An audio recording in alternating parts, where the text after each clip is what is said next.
Greetings, folks. This is X from TPOT Media. Open your mind and wake your black ass up. You know what time it is. Hit that damn like button as you make your way in the door. Grab a seat, settle in, get ready. It's the Grown Man Hour with your host, my man, Bernard Riley.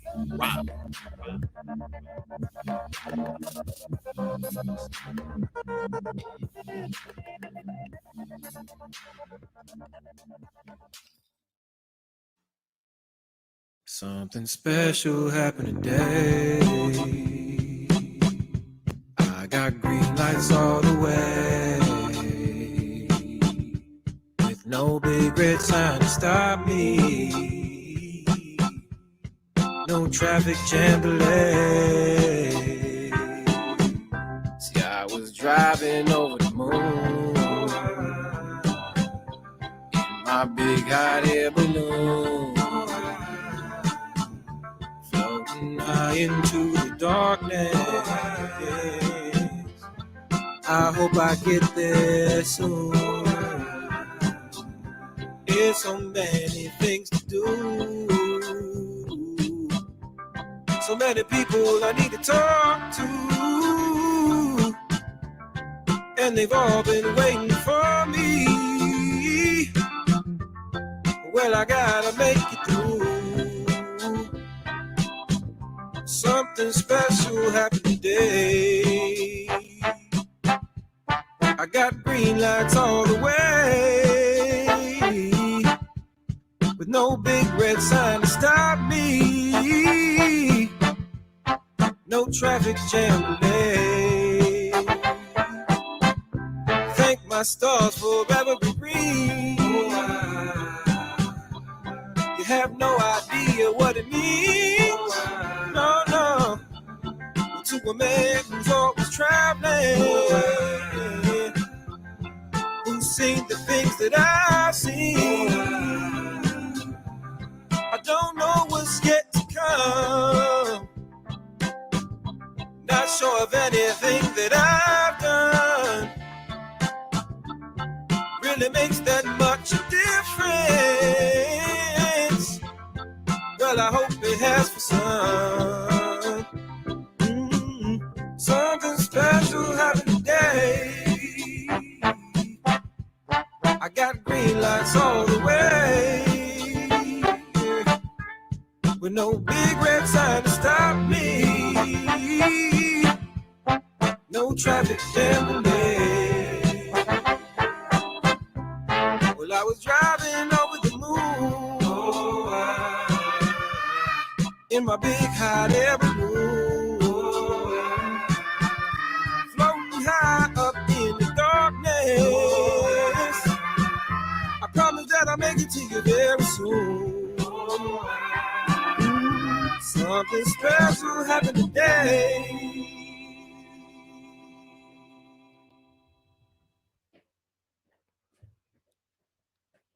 Underlay. Damn it, you brought the one I didn't want. What's going on, everybody? There was a little behind the scenes stuff going on that almost caught. I told my son to bring me a pillow, and he brought the little bitty punk ass pillow that I didn't want, even though I told him it don't matter, bring any pillow, it don't matter which one. He brought the one I didn't want. But what's going on? Shit, I can't get comfortable to save my life. Be needing a pillow for my back out here, sitting in this damn chair for all this down. Anyway, welcome everybody to the show today. This is the Grown Man Hour with Bernard Riley. Glad to be your host on this wonderful morning. I was telling them to hustle. Hurry up. The show about to start. Give me that damn pillow. No. Damn it, you're too late. And okay, bring me another one. Hold on. All right. Come on. Take that one. Give me that one.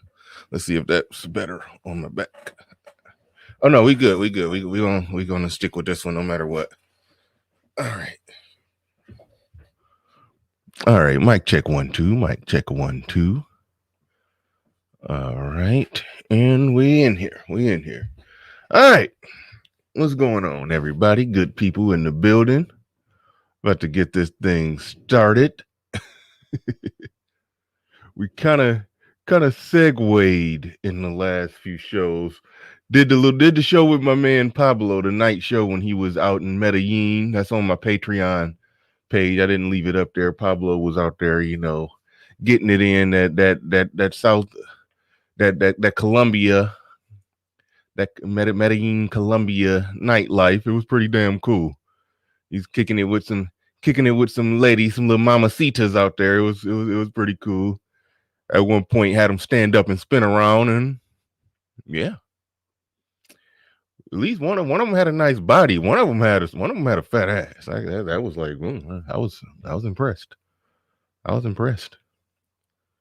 One of them just was the lesser attractive one. The lesser attractive one was just had a nice in pocket, in shape body. As it was just fun. It is a different dynamic out there.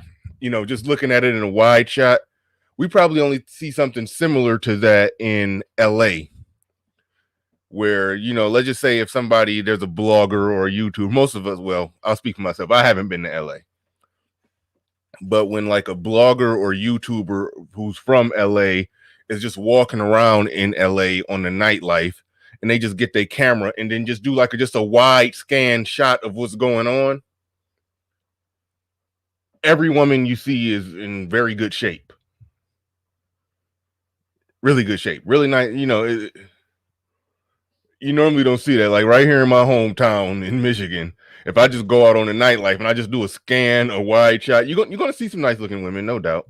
You're going to see some nice looking women, but then you're going to see some not so nice ones, So it is an interesting dynamic, out there in the whole club and nightlife scene.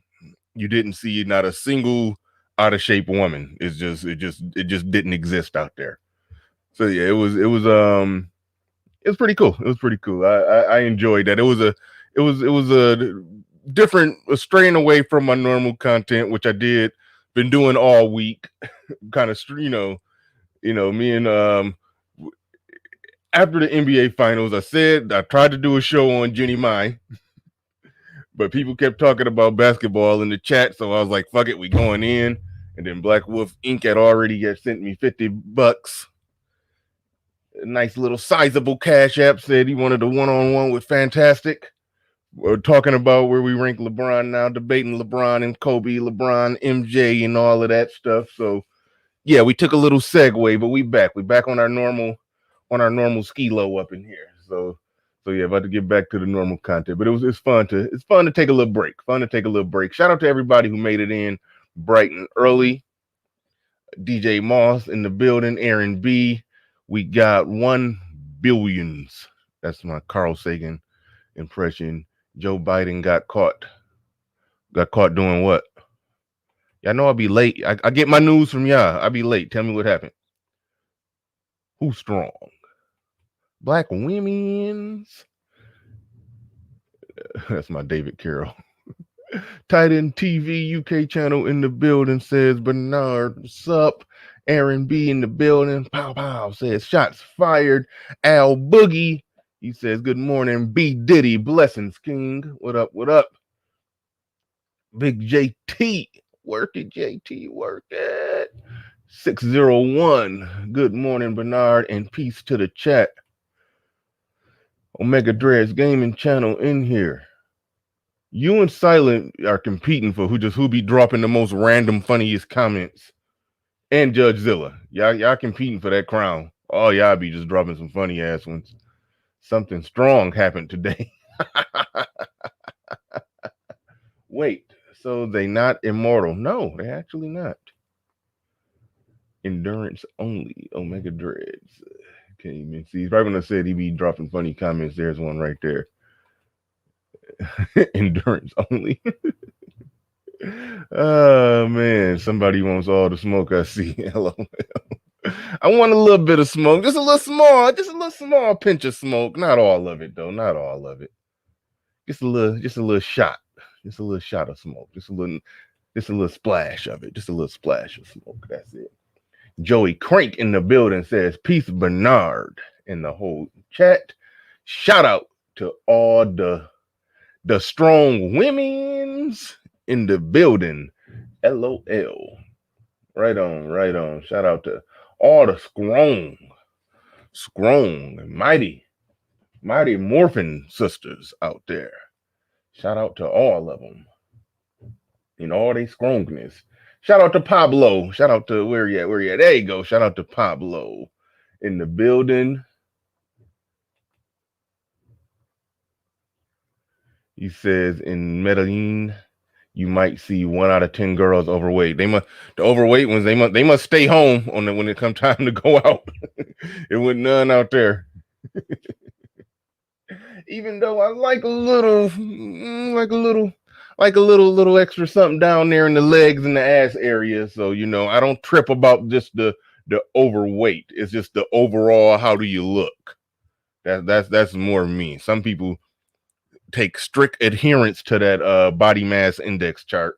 I don't, because I know it's some women that look extremely good to me who are over that body mass index. But the people always shout out Game Changer, Kevin Samuels.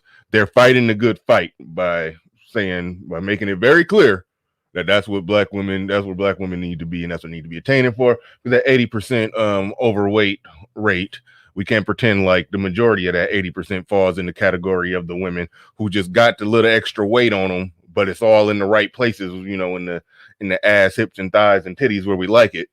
I mean, we can't pretend like that's making up the whole of that 80% overweight. So that's why I tend to not even make the arguments, even though shout out to Fantastic. Shout out to Fantastic. He's standing in it. He's standing in it when it come to the big girls. He's standing in it. But I'm not gonna get in the way of the people fighting a good fight, even though I understand how much ass I like and how I like to see booty meat jiggling during doggy style. Anyway, all right. I'm telling all my business. I need to shut up. Right now.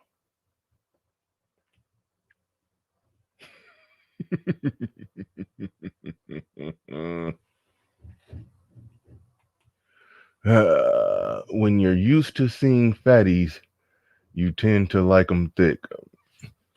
I'm open to the possibility that I could have very well been socially engineered into liking them a little thicker. That's very possible. That's very possible. I'm open to that. But if I put it like this, if I could only have sex with one more woman for the rest of my life, if that's what it is, one woman for the rest of my life, I can guarantee you one thing, and I could pick anybody, any actual body, not anybody, but like I could pick whatever body I want her to have. Okay, I can guarantee you one thing for sure. One thing for goddamn definite sure. If I can just pick that body, that ideal body, I can guarantee one thing: it wouldn't be a size 4, wouldn't be a size 2, it wouldn't be a size 6. Even though there are some size 6s that just got it right there, just a nice right there ass, but it wouldn't be a size 6. It would be shit. I had Uchimba on the screen. It'll be somebody built similar to that. It'll be somebody built similar to how my woman is actually built. Really, I mean, my woman is built like a lot of them chicks with all the ass and small waist and wide hips and fat ass and big legs. That's what I like. Is it possible I've been socially engineered into liking that? That's very possible. It's very possible. But I like what I like, and me and my dick, we tend not to get into that.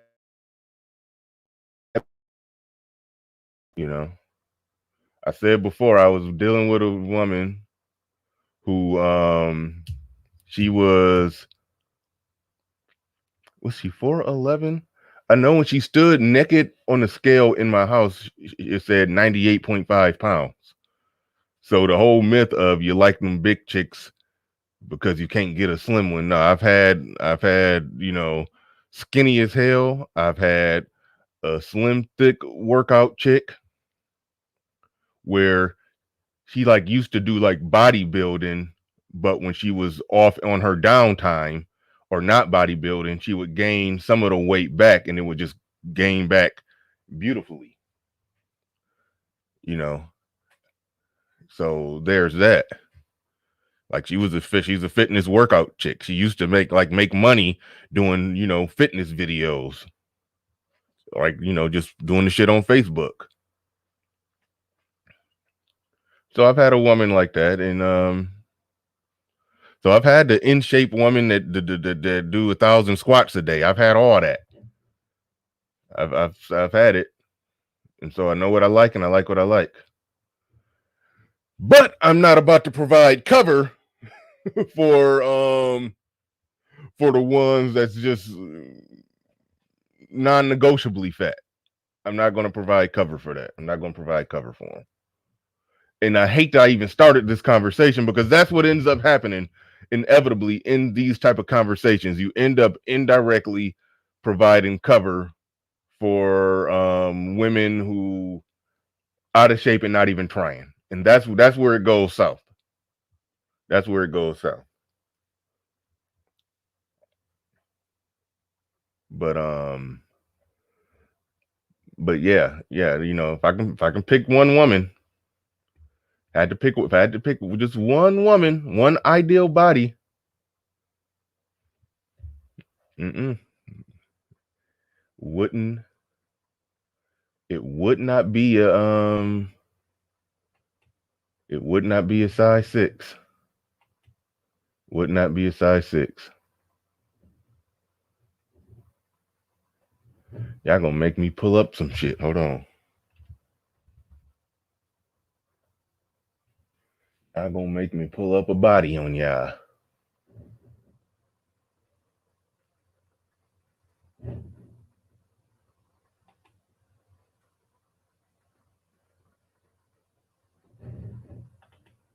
I'm looking. Hold on. Hold up. Wait. Give me a minute. We can get down to the bottom of this right now.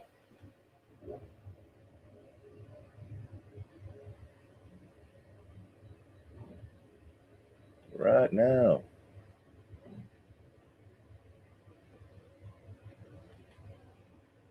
All right. Here we go. This is just one example. Already bright and early. I ain't even had your breakfast, and I'm about to put some ass and titties on the screen.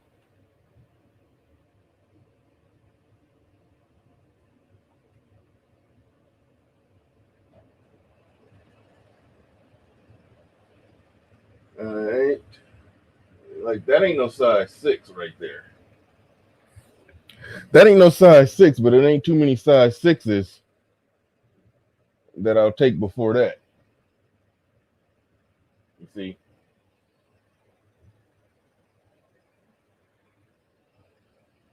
Now, some of y'all may say, nah, them legs too big. Nah, them legs just right for me.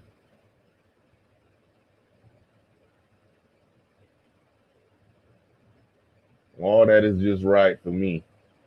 That might be a size 10 or 12. I don't know what that is. I'm not the dress size expert. I'm not the image guy. I don't know. I'm not a professional image consultant. I just know when my dick likes something, my dick like what it see, it like what it see.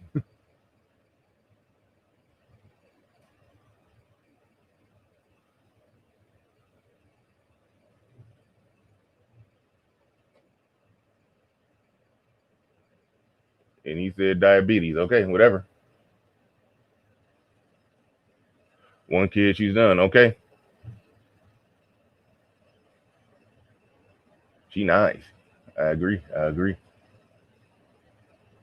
The one kid she done crowd.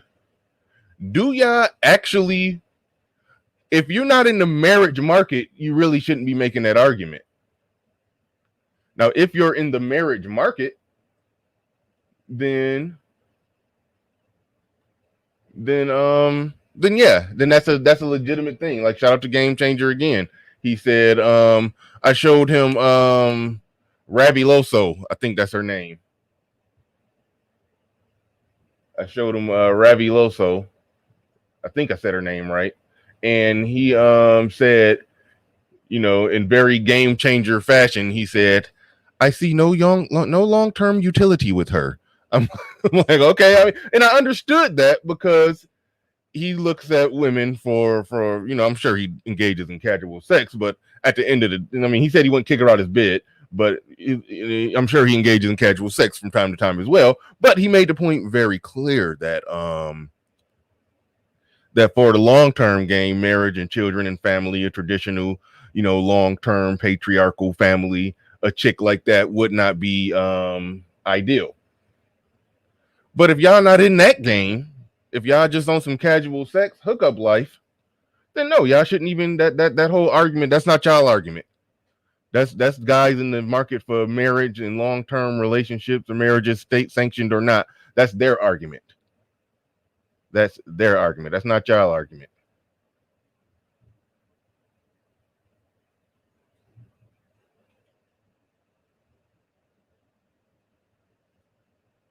Yeah, ain't a size 4.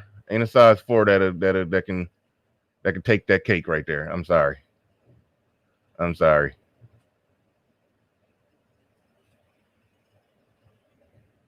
So yeah, if I had to pick an ideal body, no, it wouldn't be a size 4. That's what I'm saying. It wouldn't be a size 4, it wouldn't be a size 6. There might be a 12. I don't know.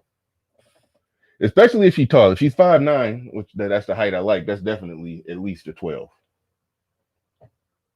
So there's that. That's where I'm at on the whole, you know, that's why I don't beat them up about the body mass index chart, but I'm not about to, like I said before, whenever we get into that, when we start making those arguments about the women who are, you know, pleasantly thick, what happens is the women who do not fall in that category, they want to come in and try to storm. You know, we let the women that are pleasantly thick into the conversation, and then the ones that are not pleasantly thick, you know, after we let the pleasantly thick under the tent, we let them under the tent. Then the ones who don't really fit the description, they storm that tent like the beaches of Normandy and try to get under that tent too. And that's what happens. That's why I don't like to have this conversation, because all I did is just provide a lot of cover for out of shape, unpleasantly plump women. I do think there's a such thing as pleasantly plump. There's a such thing as that.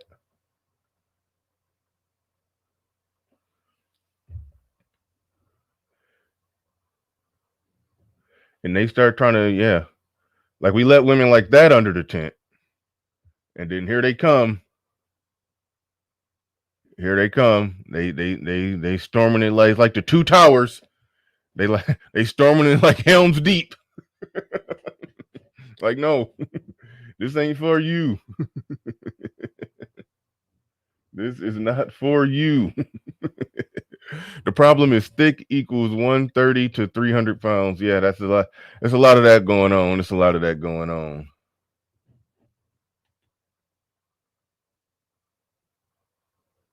Yeah. That ain't the topic today, god damn it. Y'all got me talking about ass and titties and booty meat jiggling during doggy style sex and my infatuation with it, just watching ass meat jiggle. That wasn't the topic today. Tomorrow on the Grown Man Hour, we will be talking about booty meat jiggling. That will be the subject. Any subject matter experts out there that want to come up and give their expert testimony on that?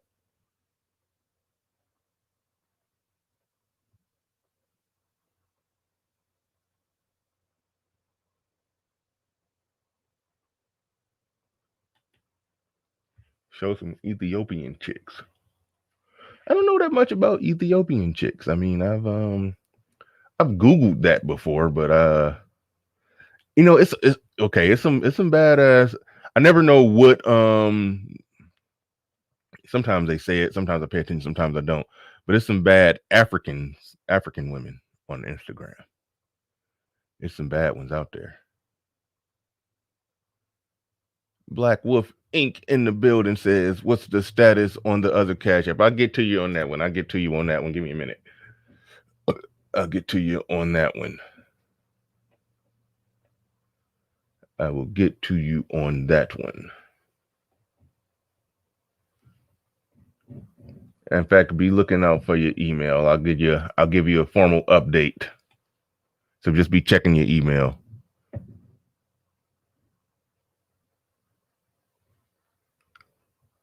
She is not thick if she has canker.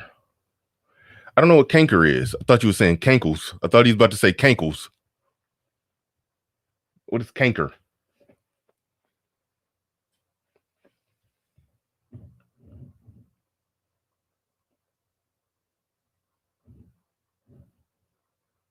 Somebody tell me. I'm watching the next comment. What is canker?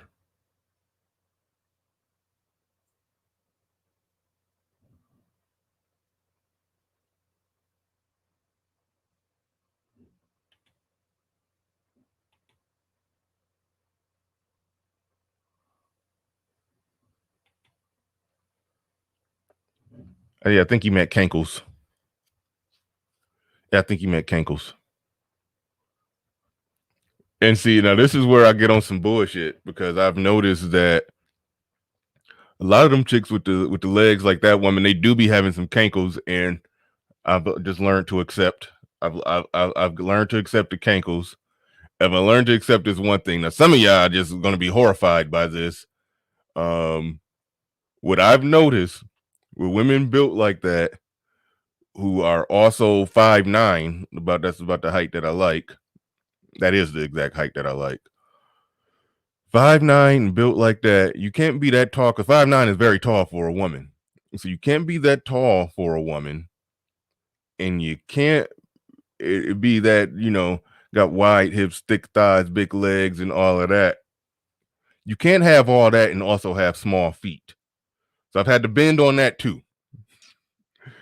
Them tall. If you're into tall, thick women, because I'm a tall, thick. I'm trying to, but yeah, I'm like a tall, thicker, meatier guy myself, So I like them. I like a, taller, thicker woman. That happens to be what I like. But when you're into taller, thicker women, they normally come with some big feet and potentially some cankles. So there's give and take. There's trade-off. There's definitely trade-off. No solutions, only trade-off.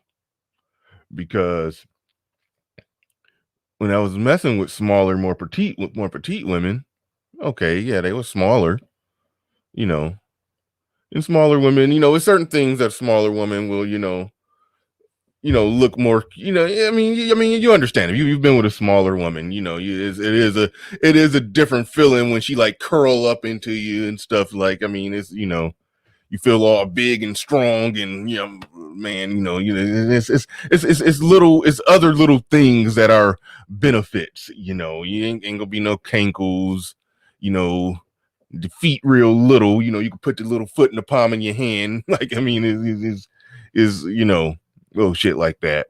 But you don't get to see as much booty meat jiggle when you're hitting it from the back. Trade off. No solutions, only trade off.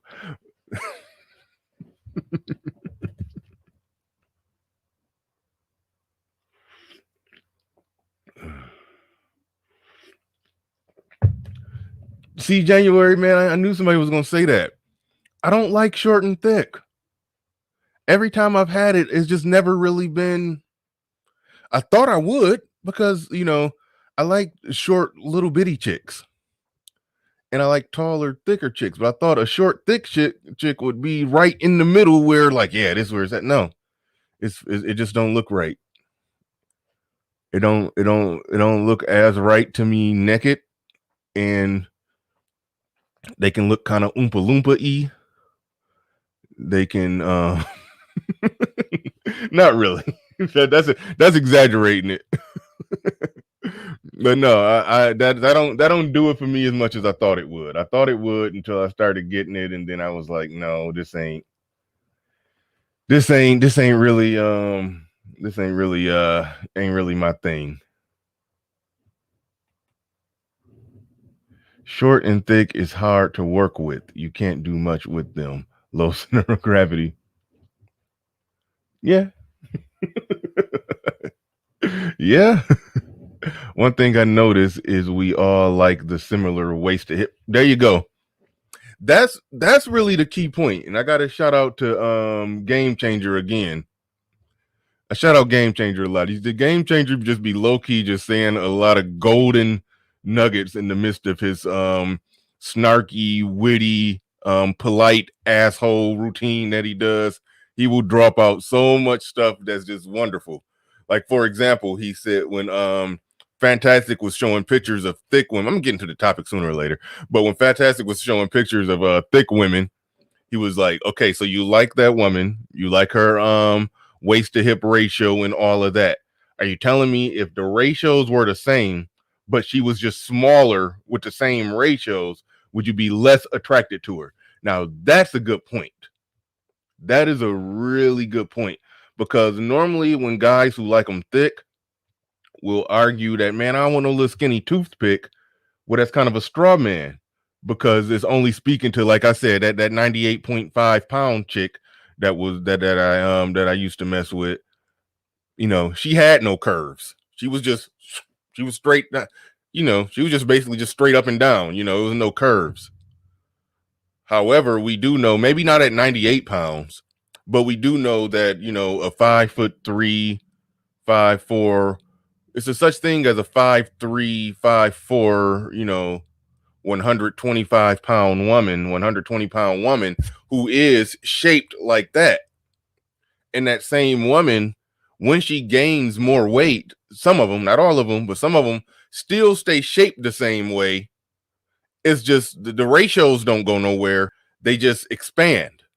You know, I mean, the ratios are the same. It's basically the same woman, just bigger, but still shaped the same. So it's really, Pablo, you're onto the right track, because it's really the shape more so than the size.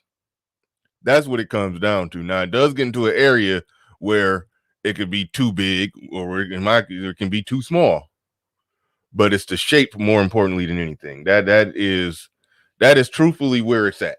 It's all about the shape, rather, you know, because there's some women that I've seen with the perfect shape at 120, where I've looked at them and said, man, she is built just perfectly, but I still would like it to be a little bit, you know, little bigger, so I can see more booty meat jiggle.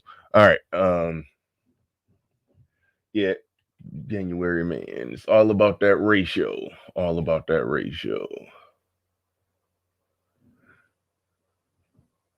Yep, it's shape and size.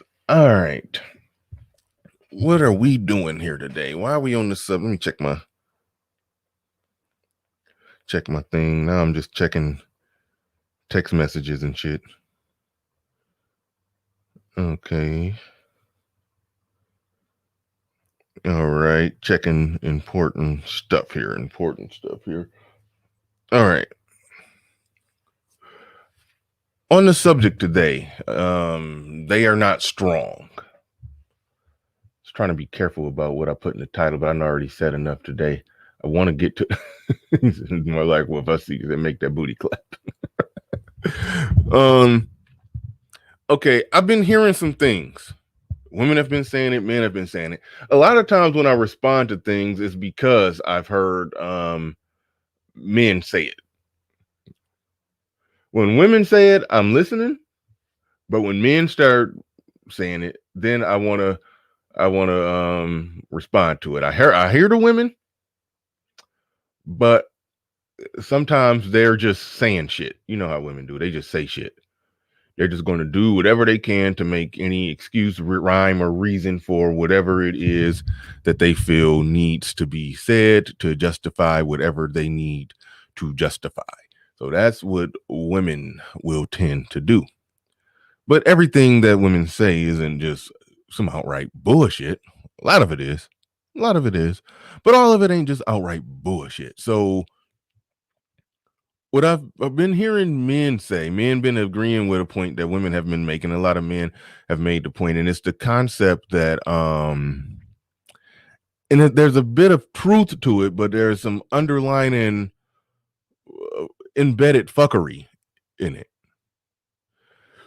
It's a bit of truth in the statement that Black women, they raise their daughters to be strong, but they raise their boys to be nice, to be gentle, to be, there's something to that. There's something to the concept, because I know a lot of women, my woman included, she was raised on that get your education stuff. She was really pushed on that. Get your education, stay away from them boys. My woman, she didn't lose her virginity until she was 21 years old. Like her mom succeeded in, like I said, they had a Little House on the Prairie upbringing where she, it was barely any TV in the house. If it was some TV, it was a hand-picked, hand-selected show that they were watching. So they didn't watch a lot of TV. Now, it was some bullshit going on in the house with a stepdad that I'm not going to get into. But as far as protecting her from the world and everything outside the house, her mom definitely succeeded. Her mom definitely succeeded at that. And, had her, focus, get educated. She's real smart. She got accepted into, she said I think she got accepted into Harvard. Like, she's that damn smart. She got accepted into Harvard. She didn't go. I think she went to U of M, University of Michigan.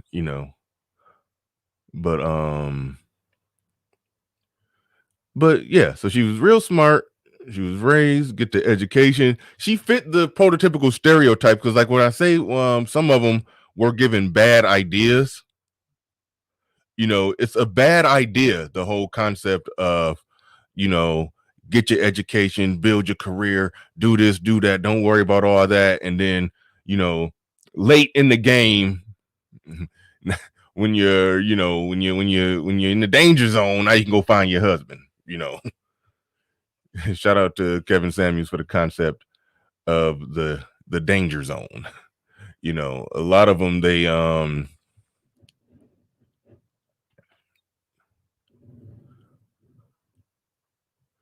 Amira Dime, she's originally from Sudan but grew up in Germany. I have no idea who that is. I'm into the main. I would stop what I was doing and type that in and put it on the screen, but I hadn't gotten to the main topic. So I got to let that ride. But everybody see the name. They can go check it out for themselves. I might put the name in my back pocket and look it up later. I'm trying to stay on my topic here. He should have posted that earlier when we was looking at ad. We had ass on the screen. We could have checked her out.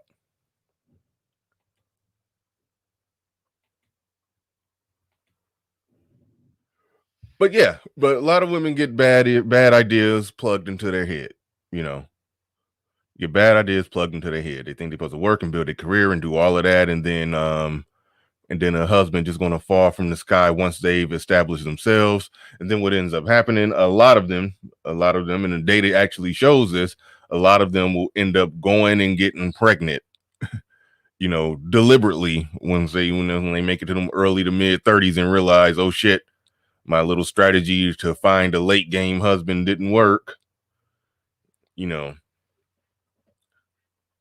That's what will end up happening with a lot of them. But the whole concept that's embedded in that is our mothers raising their daughters to be strong-willed like that, to go out and get it. And so you won't have to depend on no man, but they're not raising the man to be strong like that.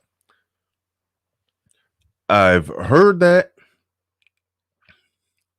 and I kind of got to call foul on the argument because as I've talked about before, Black women have some of the best PR known to man. Some of the best PR ever. Because it's a trick bag that's going on here where they have the reputation of being the strong go-getters, but when you look at it economically, they're right in line with, or right in line or right behind, or they measure out right where we're at in terms of rank with men. If we just looking at Asian, white, Black, Hispanic in terms of income, it's Asian, white, Black, Hispanic when it comes to men. It's Asian, white, Black, Hispanic when it comes to women. So in that sense, they're right in line. If you look at education, it's Asian, Black, white, Hispanic when it comes to, Asian, white, Black. Did I say it right? Asian, white, Black, Hispanic when it comes to men. It's Asian, white, Black, Hispanic when it comes to women. They're right in line.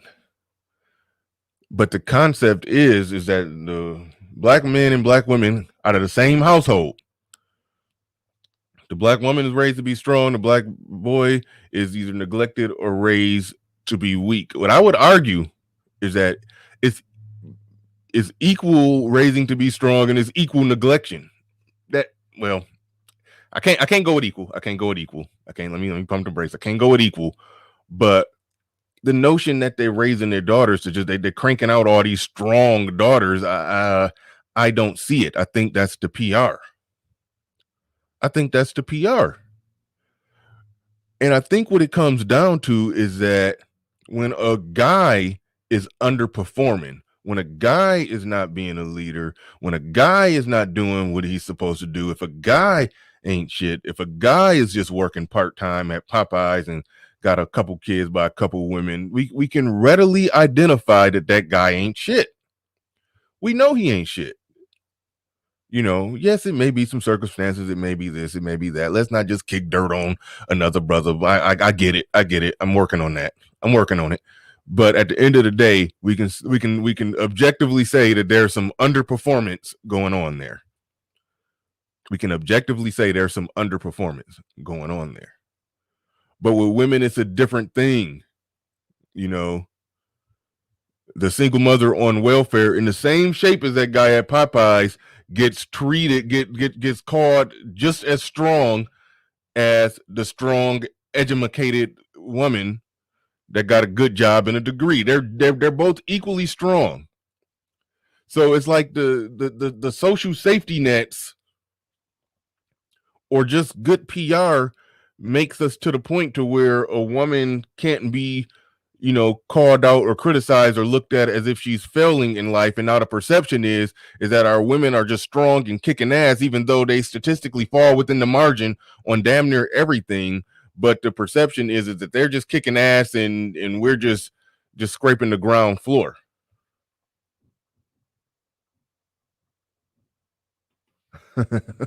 Part-time Popeyes is ain't shit. Not sorry. Yeah, no, I get it. I be working on not just shitting on people. I'm working on it. But yeah, some stuff you gotta call out. You just gotta do better. But if you're a brother that just got out and that's the only job you can get and you want to start there, you're going, I'd rather you're working at Popeyes than out, doing, illegal shit. I'd rather you do that.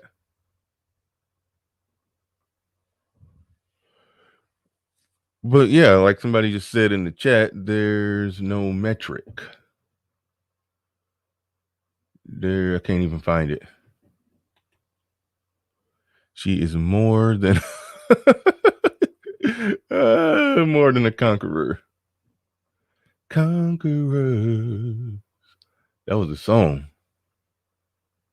Boy, Kirk Franklin used to be banging out some hits back then. I don't even know what I'm talking about.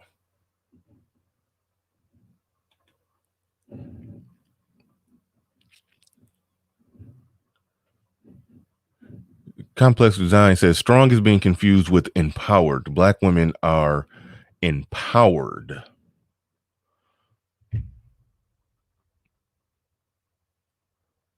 How so? I don't exactly even see that. Do good PR equate to empowered? What makes them empowered? Let me look up the exact definition of empowered. I want to make sure I look up the exact definition before I go in on them not being empowered. I think it's just good PR.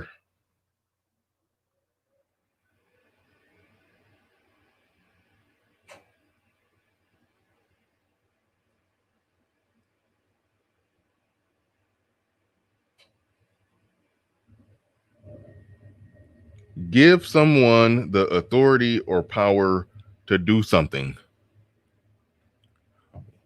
What are they given the authority and power to do?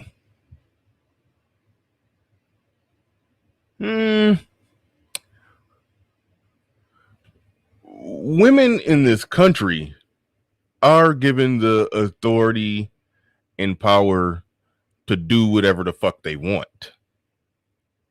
Outcomes be damned, and social safety nets, if the outcomes just get too bad, then social safety nets to help.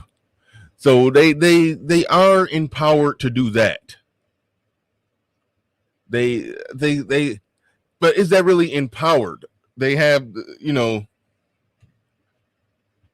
basically saying somebody being allowed to fuck up, and by fuck up I mean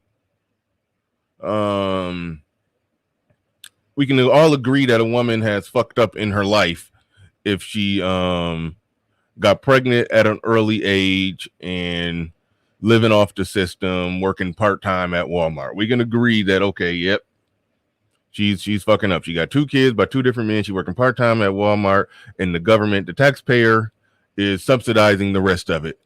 And she's 23 years old. We can say that, oh, yeah, you definitely fucked up. But is she empowered? No. That's not empowered. They're afforded the ability to make bad decisions, whereas a man in that same exact situation where he's barely working and he's on child support, and he has the potential of getting locked up behind bars behind it. That's the difference in the whole dynamic, where one just has a safety net. Now, when you say, people talk about the double minority status. Okay, that's a way of empowering Black women. Women having all the grants and all the stuff that females benefit from. Everything that Zero said, that we need to change our gender and go take all their free shit.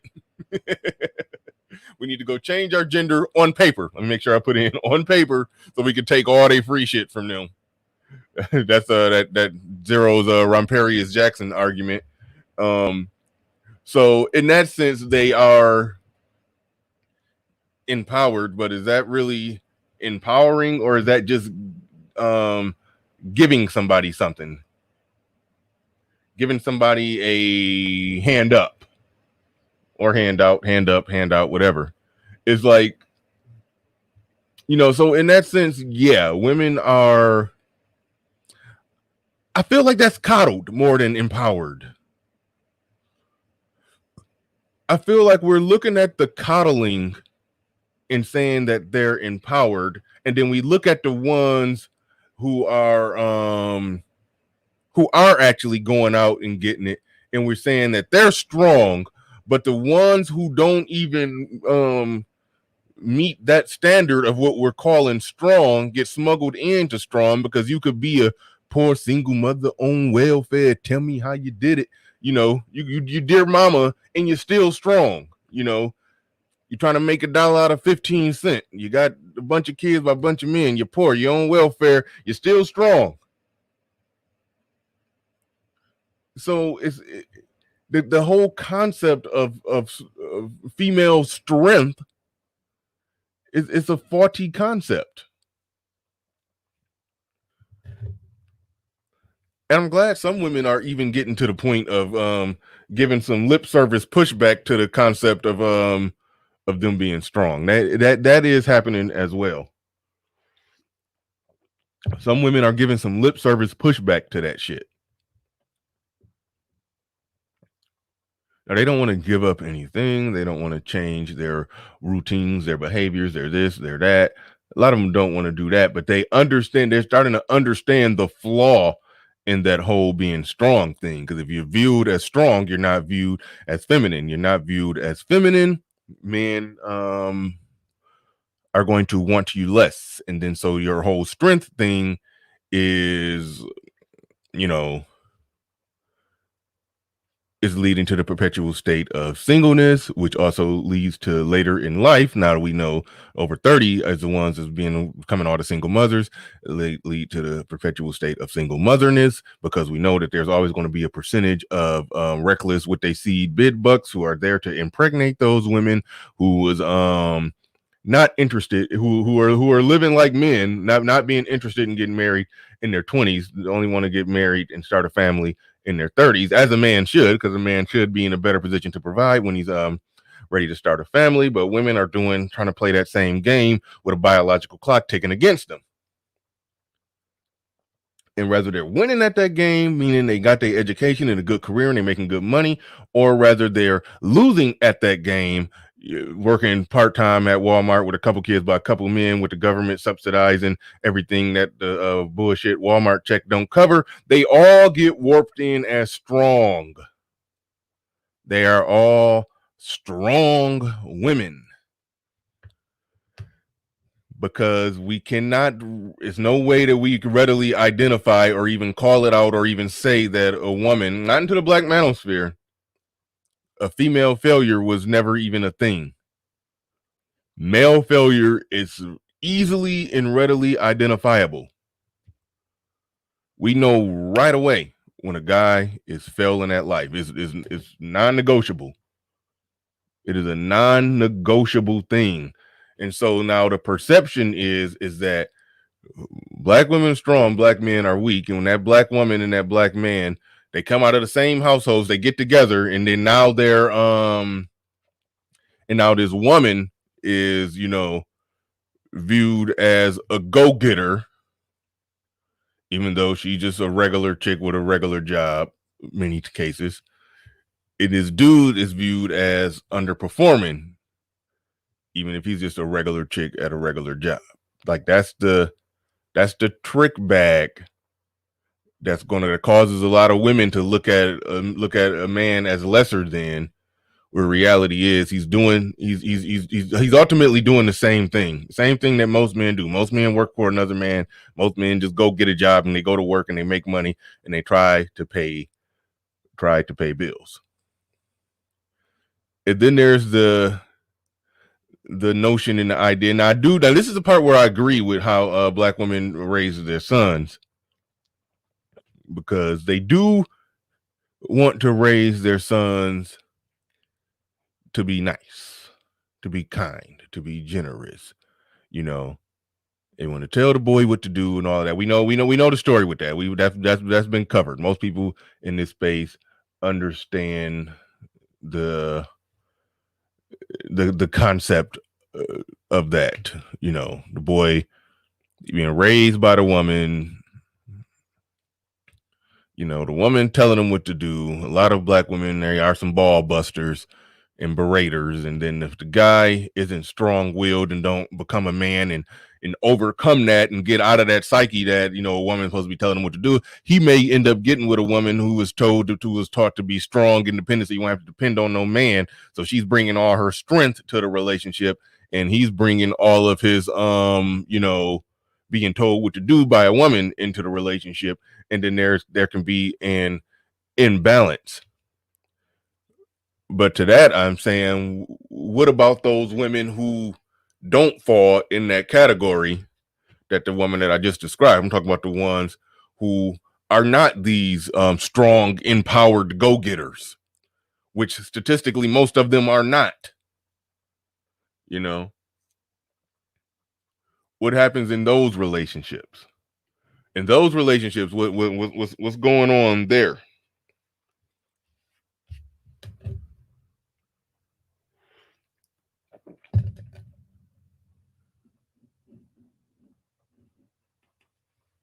You saying I must get to the chopper?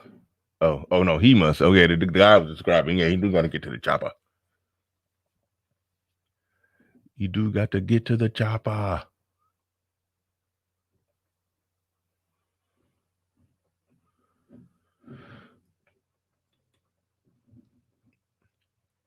I have no idea whatsoever as to where we at on the likes.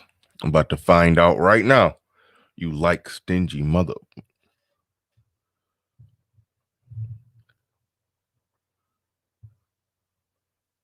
190 people watching, 98 likes, 3 thumbs down.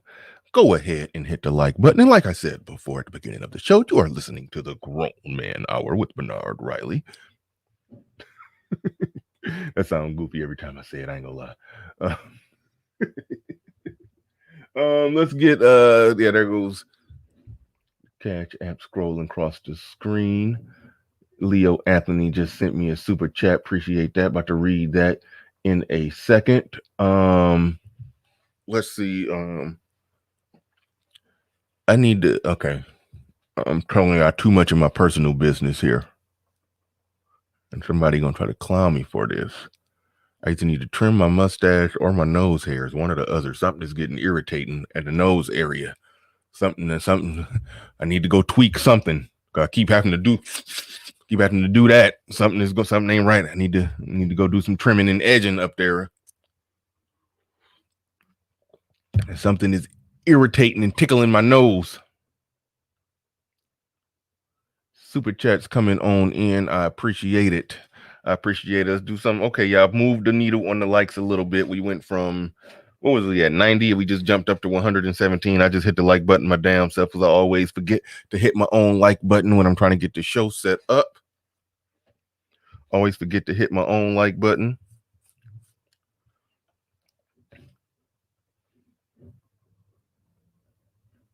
Let me find these super chats. My man Leo Anthony in the building says most single mothers push their girls to be productive and independent without a man. That is very true. That is very true. My yeah, like I was saying with my woman, she was actually pushed in that way at one point. She was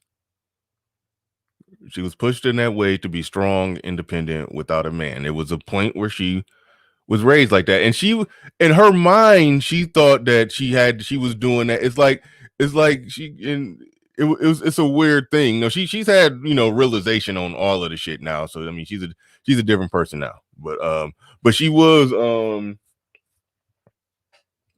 yeah, she was raised and pushed in that way, but she didn't even realize it. You know, she didn't realize it. She just was like on some, hey, you know, her mom, you know, beat education over the head with her. And she got two other sisters who didn't knock it out the park in terms of, you know, education and whatnot. So there's that, you know, but she just happened to be smart. Like she's practically, I got to get her to take an IQ test. She's real smart. But she was definitely raised in that way. I remember me and her was having a conversation, and she was oblivious to the fact that she was raised with that attitude. You know, she was kind of oblivious to it. But I was like, no, your mom more or less was setting you up with, and her mom had good intentions too. That's the sad part. Her mom actually had good intentions, but she did, you know, raise her in a way where she, you know, Al Boogie Bernard will fuck up the whole bowl at a party. Fuck up the whole bowl? What?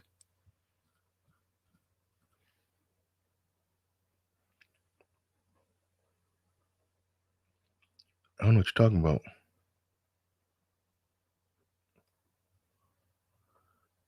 What do you mean by fuck up the whole bowl at a party? Somewhere in her mind, she felt like, she had to get educated, get a good job so she can contribute something to the marriage. That's what she was at. That's what she was thinking. And I was like, no, that's not how your mama was raising you. She was raising you to get the education so you won't need no man, so you won't have to depend on no man. And then she was like, oh, damn, that is what she was doing. So she didn't realize that that she was being programmed, basically. She didn't realize it at all, Now she overcame and beat the programming, but she was betrayed. She was being programmed. With boys, they coddle them and don't even push them out the house. It's truth in that. It's definitely truth in that. But like I was saying earlier,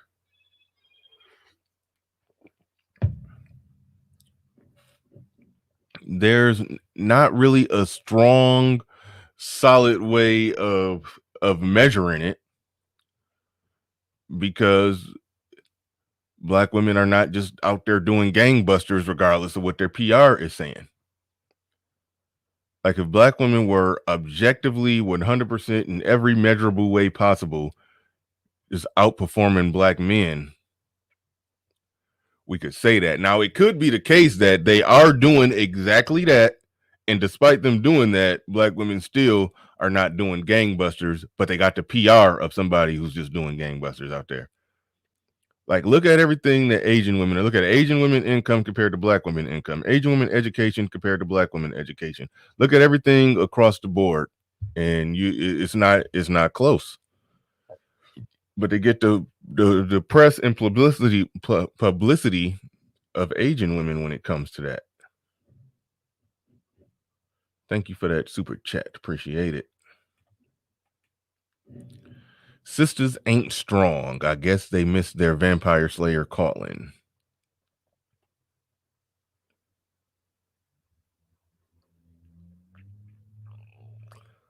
And I've talked about that before, how they're more or less, damn, we are an hour in, so I'm gonna open this up pretty soon. I've talked about that before, how they're practically at the point where I've heard them almost unanimously saying that they more or less, shouldn't have kids, early on. They shouldn't have kids until they're more established. They're already out the gate talking very similar to men. They shouldn't have kids until they're more established. They shouldn't have kids until they're 30. That's what they're saying. They shouldn't have kids until they're 30. But a lot of them are also saying, or statistically, we can see they coming to the conclusion that if you make it to 30, early 30s or mid 30s without kids, then it's no problem. It's actually a good idea to just go ahead and get pregnant. Once they say that, then they are absolutely 100% culpable when it comes to the single mother rate and raising children by themselves and the whole thing. But then they try to take the thing that they're engineering and deliberately doing, and then try to say that they're strong and they have to be strong. We didn't choose this position of leadership. But everything in your ideas and how you think, how you live your life, how you make decisions, how you raise your daughters, is you deliberately, forcing a position of leadership in your individual life. Now, I question the whole concept of the leadership, because is it really leadership? If it's set up to where if a marriage fails, a relationship fails, or just oops at a hookup, then automatically the woman automatically gets the kid, the man is over here and got to fight like hell for access. If that's an automatic setup, and that's the setup that you want, and we know that they want that because they fight like hell when married men try to get custody or joint custody. So the position of leadership that they say that they got is defined as them being in the household having with kids, but we're in a country where it's damn near automatically set up that way unless the man pays thousands of dollars to fight against that the woman is going to be in the position by herself with kids. We know most of them don't want to get married unless it's the perfect situation for them. You know, we've seen it, you know, a lot of time. We've seen it in a lot of conversations, but Kevin Samuels, his show just highlights it where a woman was saying, oh yeah, I want to get married. But he said, what if you have to work? Ooh, why get married if I got to work? I might as well just stay single and just work and pay my own bills and do what I want to do. That was, she didn't word it like that, but that's basically what she said. So we can look at how they live their life, how they plan their life, and how they make their decisions, and then look at the situation that they ultimately are going to be put in. They're ultimately going to blame men for, but then ultimately they're going to wear the moniker of strong. You see, that's where the fuckery come in. But at the end of the day, they're not strong. It's bad life decisions and predictable outcomes, and just straddling, barely hit above water statistically in those predictable statistical outcomes. But that has gotten the label of strong. You know, that's what I mean when I say they are not strong. There's no strength there. And nobody put that label on them. They literally gave themselves that label, and it's so funny that they complain that they're low key finally starting to complain about that label.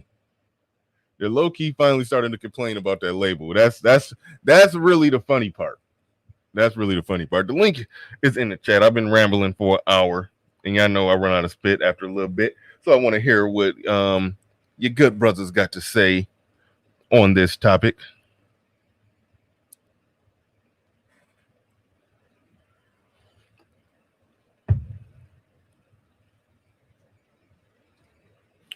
Want to hear what your good brothers got to say.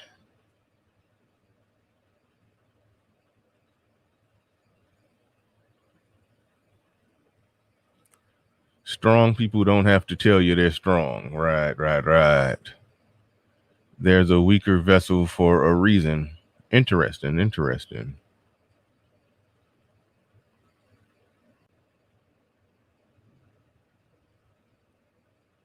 All right, let me get my earpiece together.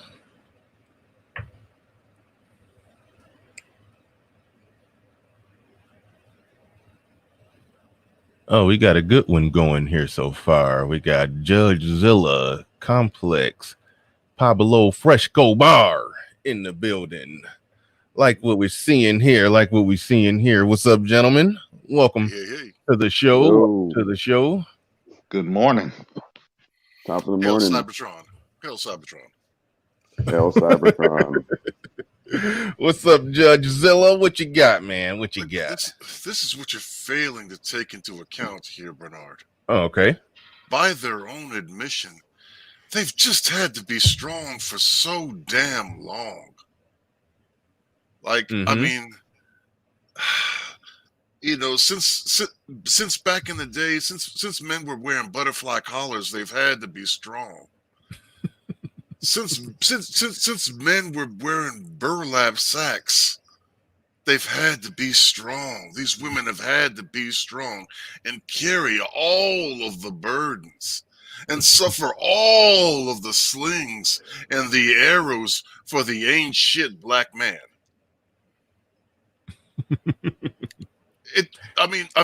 So they should rightfully be tired of having to carry the mantle that they've bestowed upon themselves, that they forced themselves to wear, the titles that they've been forced to drag along them over the decades, nay, centuries of their own dual oppression within this country. Oh, wait, trifold oppression within this country. Trifold? Hold on. Trifold. That's 3. Yes. So woman, black. What's the other one? Alphabet. It's only twofold. You can't. Strength is an oppression of itself. Because she's never been allowed to have weakness. Gotcha. You know, if she were ever allowed to experience weakness. Look at her right on cue. We've never had the option to be anything else but. Volume! Oh, give it to me, baby. Give it to me. I knew it was going to happen. Boy. Right on cue. Oh, I knew it. Oh, I self-fulfilling. This is too good to be true. Self-fulfilling prophecy. Oh man, You walked right into it. Oh, it's too easy. It is too goddamn easy. Well, damn judge. I just wanted to say, Bernard, what I meant by the empowerment thing is that in all facets of society, when there is some sort of structural component, right, that lifts you up higher than the other gender, okay, when you benefit from the results of that, you're empowered by said results, and it gives you a sense of strength. And so when you kind of have that structurally, okay, you're gonna have this false sense of strength because of your quote unquote accomplishments, right? Those accomplishments though came via a lot of struggles that Black men actually put their lives on the line for. But that's a whole other topic, right? Because we're looking right because we're looking at as what the results of being the beneficiaries were. Okay, and there's a confidence within being successful. There's a confidence built in getting degrees and entering your field of profession. There is something to be gained in all that, right? But it's a false sense of strength. So even though they project it, at the same time they don't feel it. So it's a false sense through the empowerment of all facets, even on the lowest levels. Like if you're talking about like welfare, for example. Okay, like you have women who will they'll be like beneficiaries of the welfare state in the sense of like food vouchers and rent assistance and all that kind of stuff. And they'll still take a position of like looking down at you. Oh yeah. So complex. Essentially, are you saying that there is a difference between the pull-up bar and the lat pull-down machine? There's a huge difference. It's the direction in which physics is working. It's a huge difference. Yeah. So if you do 100 reps on the lat pull-down bar, yes, lat pull-down machine, that does not equate 100 pull-ups. No, maybe if you did it, maybe if you did it upside down. Wait. Only if you weigh 35 pounds. Only if you weigh 35 pounds. I don't understand. Because it's plates with the lat pull-down machine. Think about it. Right? You have to pull your full body weight up to do a pull-up or a chin-up. But you get 10-pound increments on the lat pull-down machine. Yeah, a 200-pound woman is going to struggle at pull-ups compared to a 130-pound. Oh yeah. Well, not if she has full Black men lifting her up. Oh Jesus. Okay, well, I'm sorry. 2 Black men, 1 white man in the government. Oh Jesus again. Pablo, what's going on? You still down there living your best life in Medellin? No, actually, I just made it back home last night, and so I was down there for 6. Did you cry on the plane? Bruh, I almost.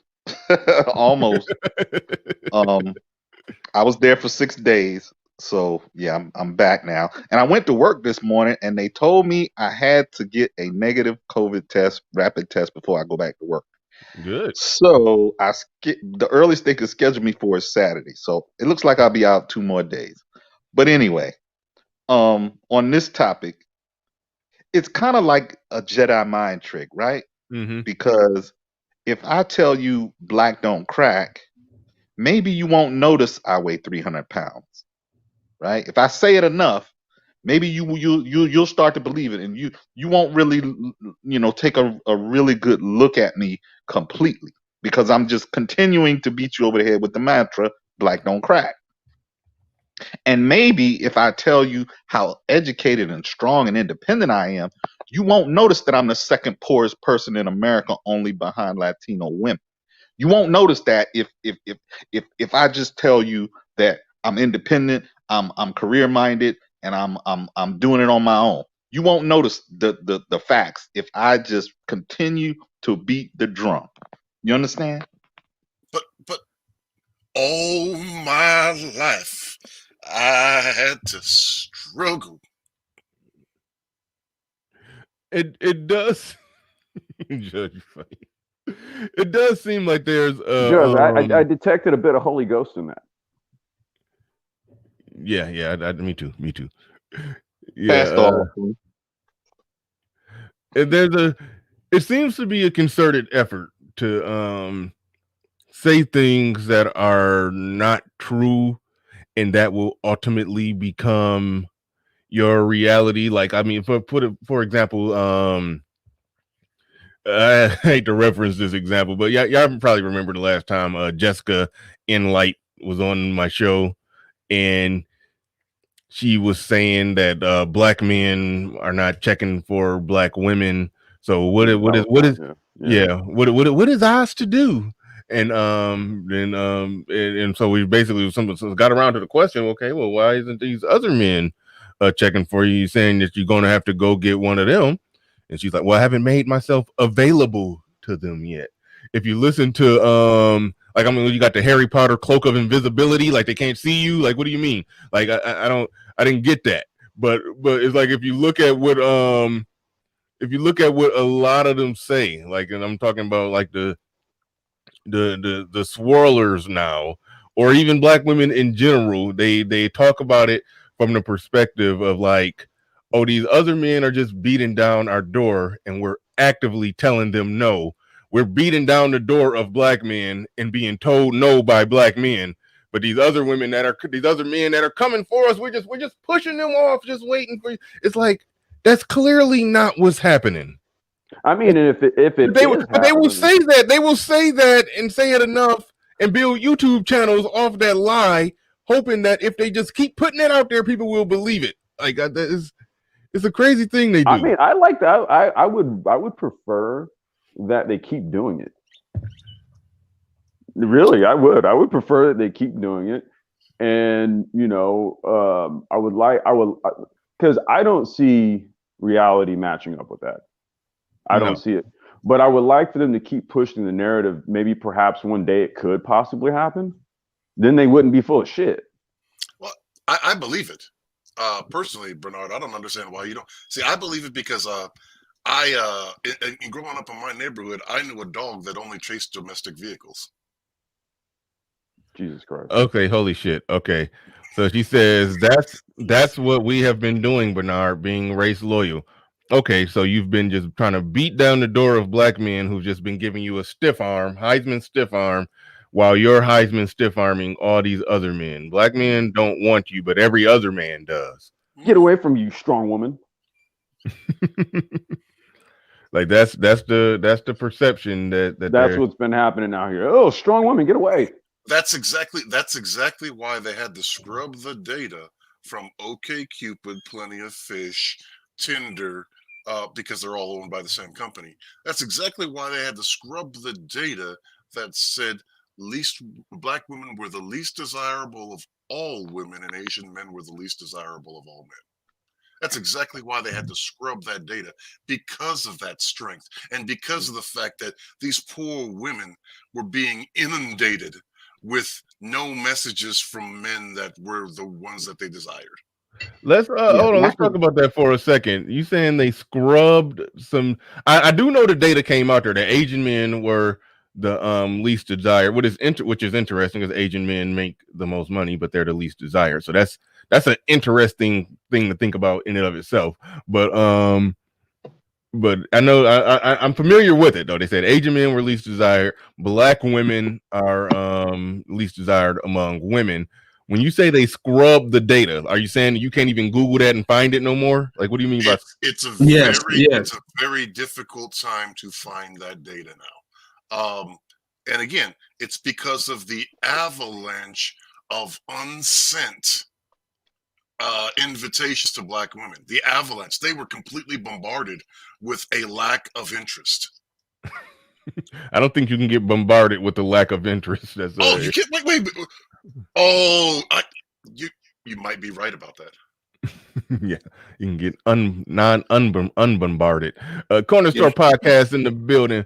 He says, "Peace, brothers. Great conversation." We're about to go to Darth Salothius down there. What's going on? I think you was about to jump in at one point. So what was you about to say? Yeah, man. Let me holler at this, man. I mean, we talking about the least protected. I mean, like look, you can look at Megan Thee Stallion. Like she came on Saturday Night Live and was like, "Oh, Black women are least protected." And yeah, and made us look bad to everybody in the world. But you know, only reason she doing that is because when the truth comes out, we gonna all see. Because Tory Lanez ain't have no gun residue on his hands. Well, So Darth, look, I'm looking at. Is that hold on, real quick. That I mean, I'm not the gun expert. I went to go to the range here and there just to make sure I know how to handle a gun, but I'm not, you know. Is gun residue some automatic thing that you're automatically going to have on your hands after you shoot a gun? yes. No questions asked. Is automatic? Because it's a blowback mechanism. Yes. Say that again. Because it's a blowback discharge mechanism, right? Okay. Because what pushes a projectile forward through the barrel, right, is gases. It's hot gases, right? And so you have there's no way around that. So that's what propels the projectile, right? And so you have exhaust ports, right? Which is typically the exhaust ports tend to be where the ejection of the shell comes through. So basically, yeah. Like we gonna hold on real quick. Tank Johnson in the building. What's going on? He says, "What up, fellas? Nice shirt, but nah, hey, I appreciate that. I got a black shirt like this that I can't find. I was trying to wear that one today. I couldn't find it. I be losing clothes. I don't know. Do y'all got that problem too? Like where it's like a damn sock monster in my house. I don't know. I gotta buy socks every month. I don't know. I have a theory about that. It's women. No, I was gonna say it's more scientific based. Like when you put your clothes in the dryer and it spins around, a mini vortex is created. Sometimes these socks get sucked through it. Look, I think it's women because all my hoodies always come up missing, and I know where them damn things go. Right. But hold on, Darth Salothius was trying let me finish this up. Judge. Yeah. Pretty much like when you I've been to the shooting range. I go to the shooting range all the time. But when you shoot a gun, you're gonna have gun residue on your hands. Tory Lanez had none. And he was pretty much beefing with Tory Lanez homegirl because he was fucking with her and like her Megan Thee Stallion. So pretty much like if you don't have gun residue in your hands, who shot her? So when that shit comes out, it's gonna be bad, bro. It's gonna be bad. Well, Darth, like I said, like I was getting to, look, you appear to be a dude that's familiar with weights in the gym, by your avatar picture. Like, can I ask you just a patently obvious question? I got you. Why didn't previous to this event? Why didn't you offer your chaperone services to Megan Thee Stallion? I wasn't in the bushes. So that you could always be present when she was in the presence of her boyfriend. Bruh, she has bodyguards. That's actually a funny but good point, Judge. Because when they talk about black women being unprotected, but the person who primarily does things to them is the guy whose dick they keep sucking. So what I said, that's the hardest thing to protect a woman from the guy whose dick she keeps putting in her mouth. Like I wasn't there when he beat your ass. It's a silly thing. But no, every problem has a solution. There's a way to get around that. Go ahead. I don't know that way, but every solution has a problem. What you're saying there is deflection and is a cop out. Yo, Judge, I should have been in the bushes. I should have been in the bushes, bro. You should have been under the bed, waiting for a fight to break out, so you can jump in there and break it up, and then wave your finger at him and say that's a female. That's what you should have been doing. You should have been under the bed. Look, I'm not sure of all the points of the plan from A to Z, but those are some of them. I can't hold this up anymore. I gotta get out of here. Thanks for having me. Peace out, man. All right, peace, Judge. Judge be coming up here clowning. Judge be clowning. Oh shit. So yeah, it's to the point, pretty much. Like, it seems like black women are like, oh, I'm not protected, and it's like, you won't protect me from the consequences of my thoughty behavior.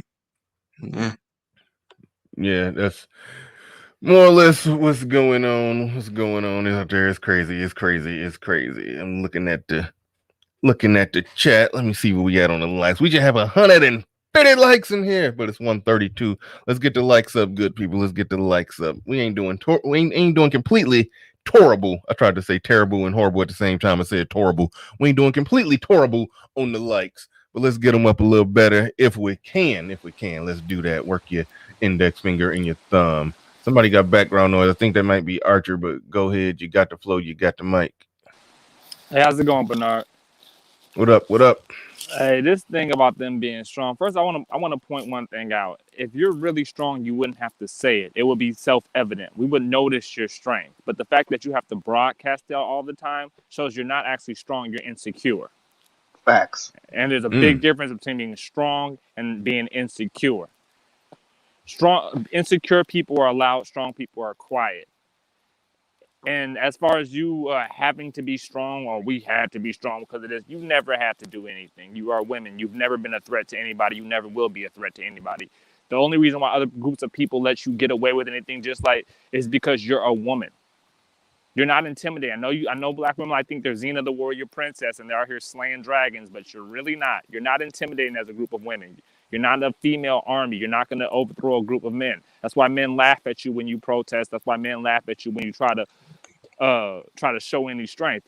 Matter of fact, the strength you try to show in America really isn't strength. You're more like a nagging housewife. That's your political. Hey, Archer. Women fuck the victors, right? Right. So you're not really strong. There's nothing strong about what you're doing. Strength has results. Unless you can show me results of your strength, I'm not going to entertain the notion of you being strong. If anything, you only say that to glorify your own ego. But in reality, there's nothing strong about you. Other groups of women don't have to go around saying they're strong, but they're winning. How can the strong be the losers and the weak be the winners? Well, this is Darwinism right here. The strong always survive, but you're not. So therefore, you're not strong.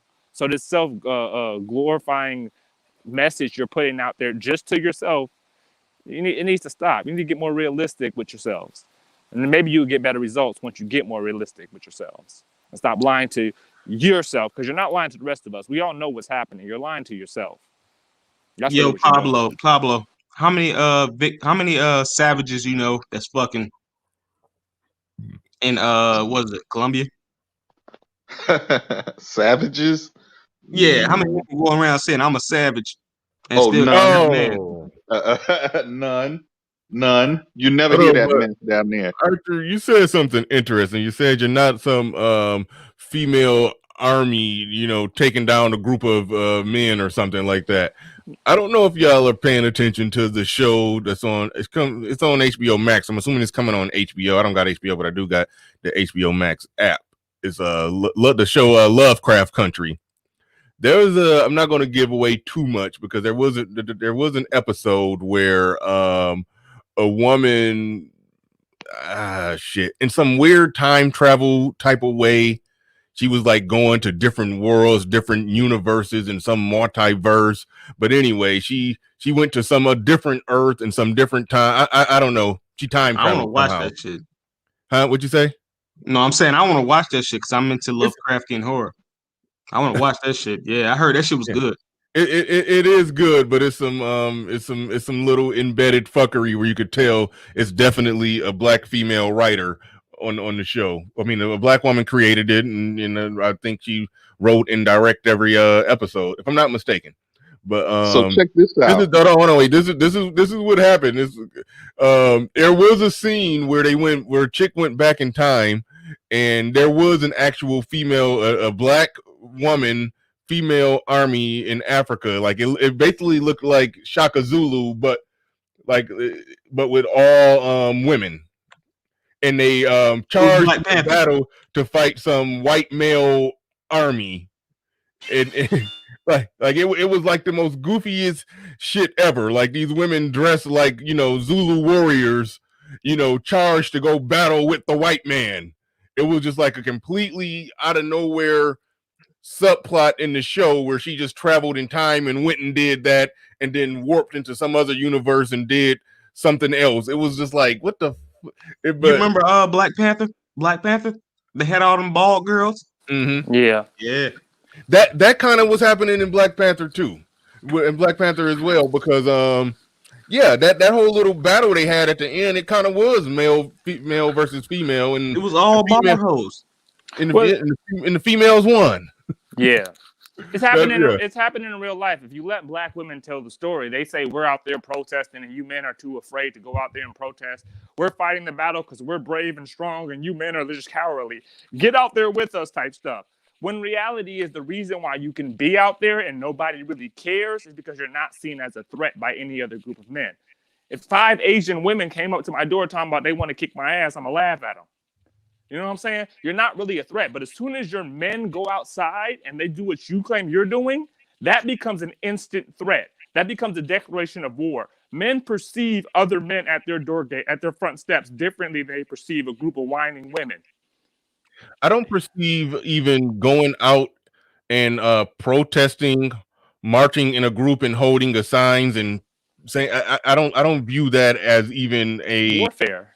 I don't view that as warfare. Like I don't understand the concept of a protest unless it's something like, for example, a protest is, let's just say, if the doors of some place was about to open, and or for example, we've seen this on college campuses.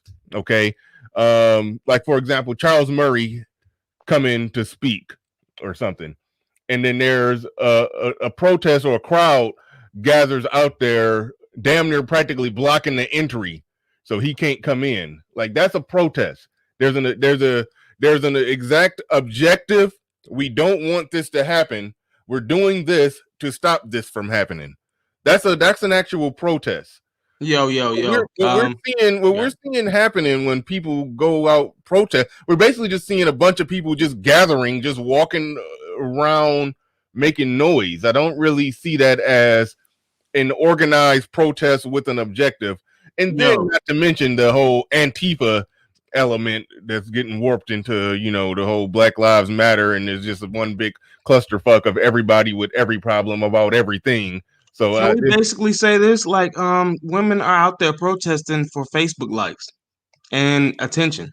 Yeah, they out there like, yeah, this nigga's died. I'm out here. I'm showing support, and I feel sorry for it, and I like black people. Basically, that's all it is. It's a publicity stunt. It's like, I'm out here pretty much for, attention.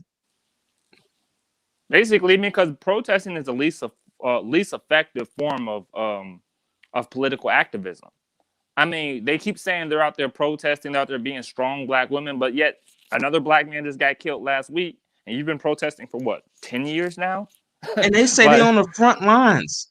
Yeah, they do describe it as the front line. Getting shot. They're in the trenches. World War II, Normandy. You know, they're Yeah, the yeah. hyperbole they put on their actions, the hyperbole they put on themselves, as far as being strong, as far as being independent, as far as even being intelligent or educated. It's all hyperbole.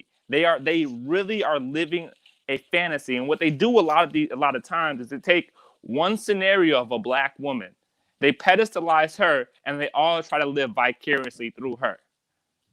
And they she all try shot to, at the cops.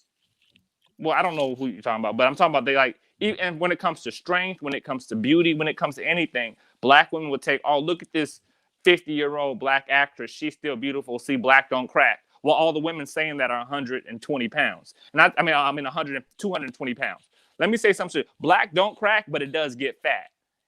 Hey, old girl on Blackish is still fine though. The old lady on Blackish, she's still fine. I ain't gonna lie. Tracy Ellis Ross. Nah, the mama.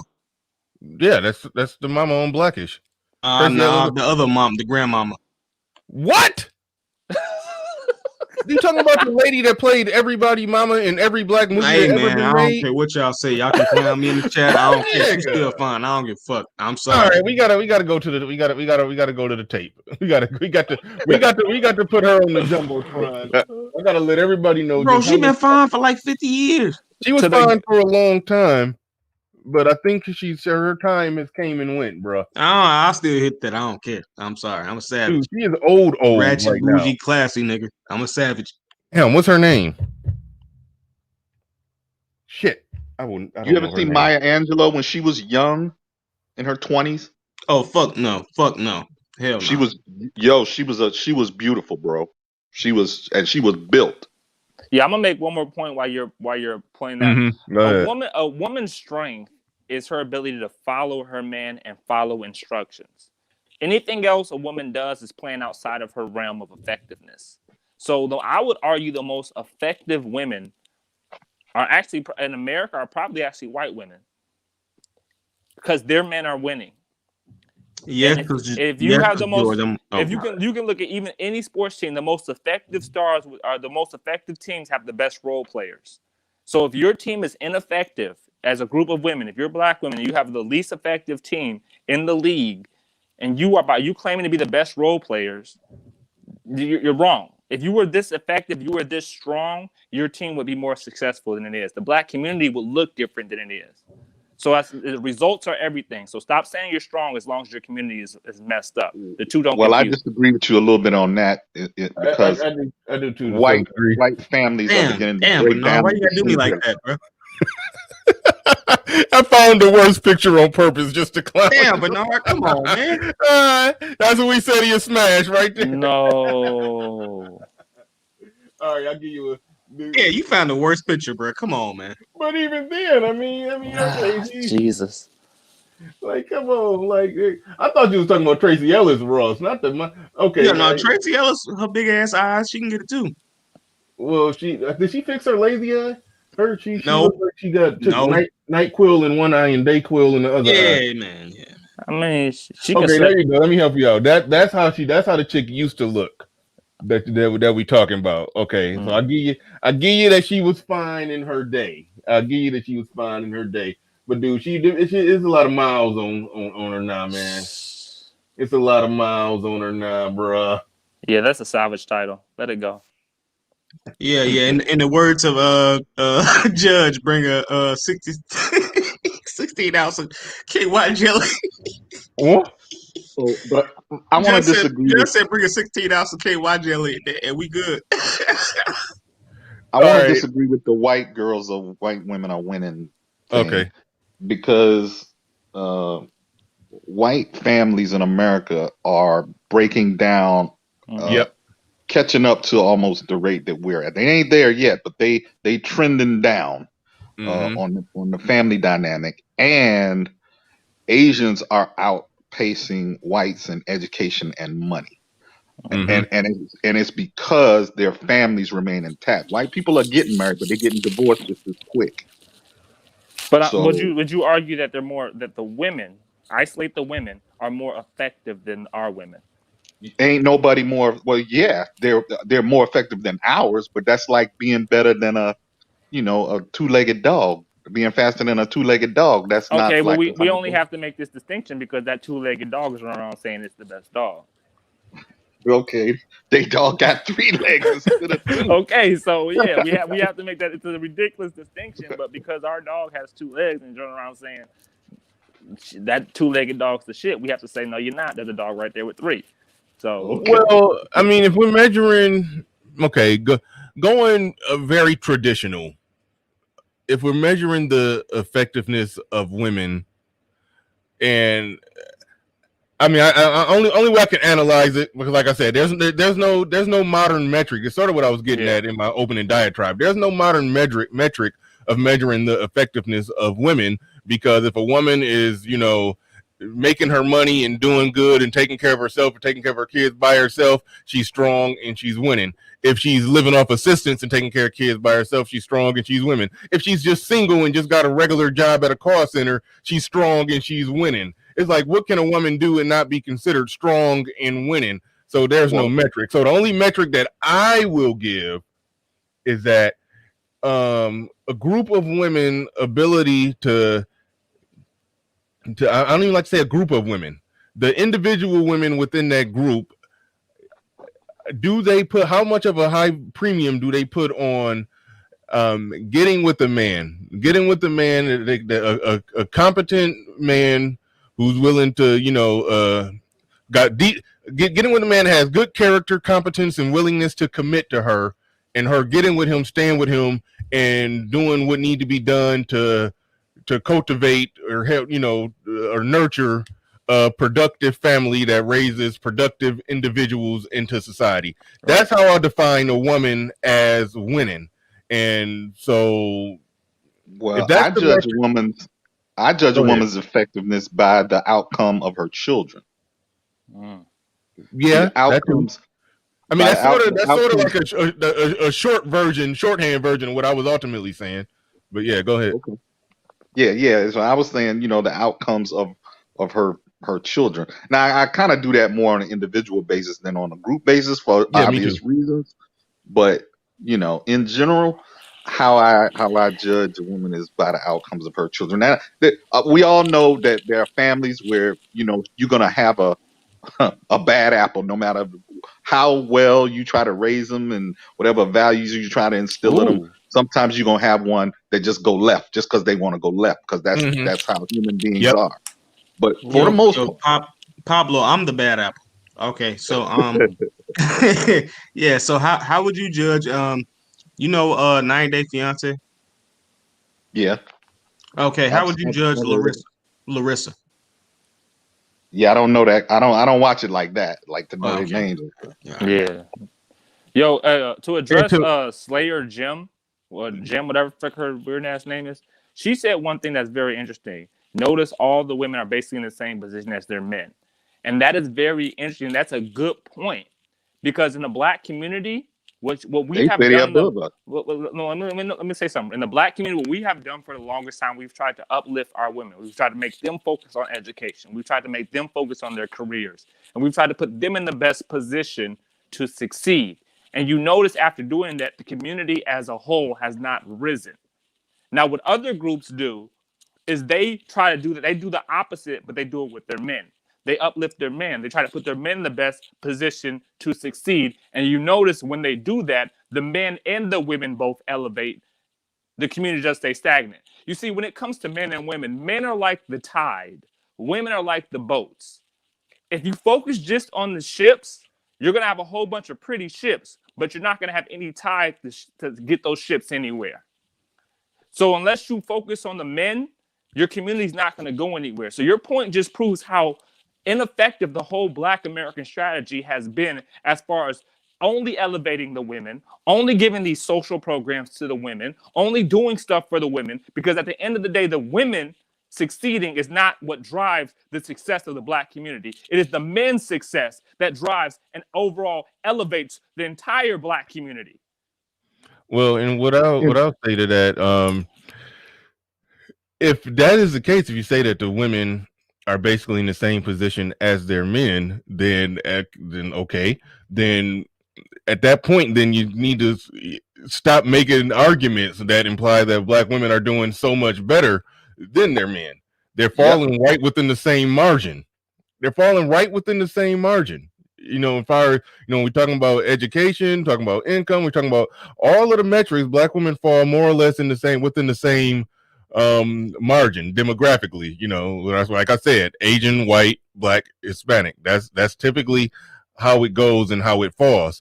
Now, there is a perception aspect to it because, like I said before, Hispanics overall, I think they do have more overall wealth. That could come down to them either buying more houses or they just got some, some top 1%ers family makes a big difference with that. Yeah, because families tend to buy houses, so that makes a difference in overall wealth.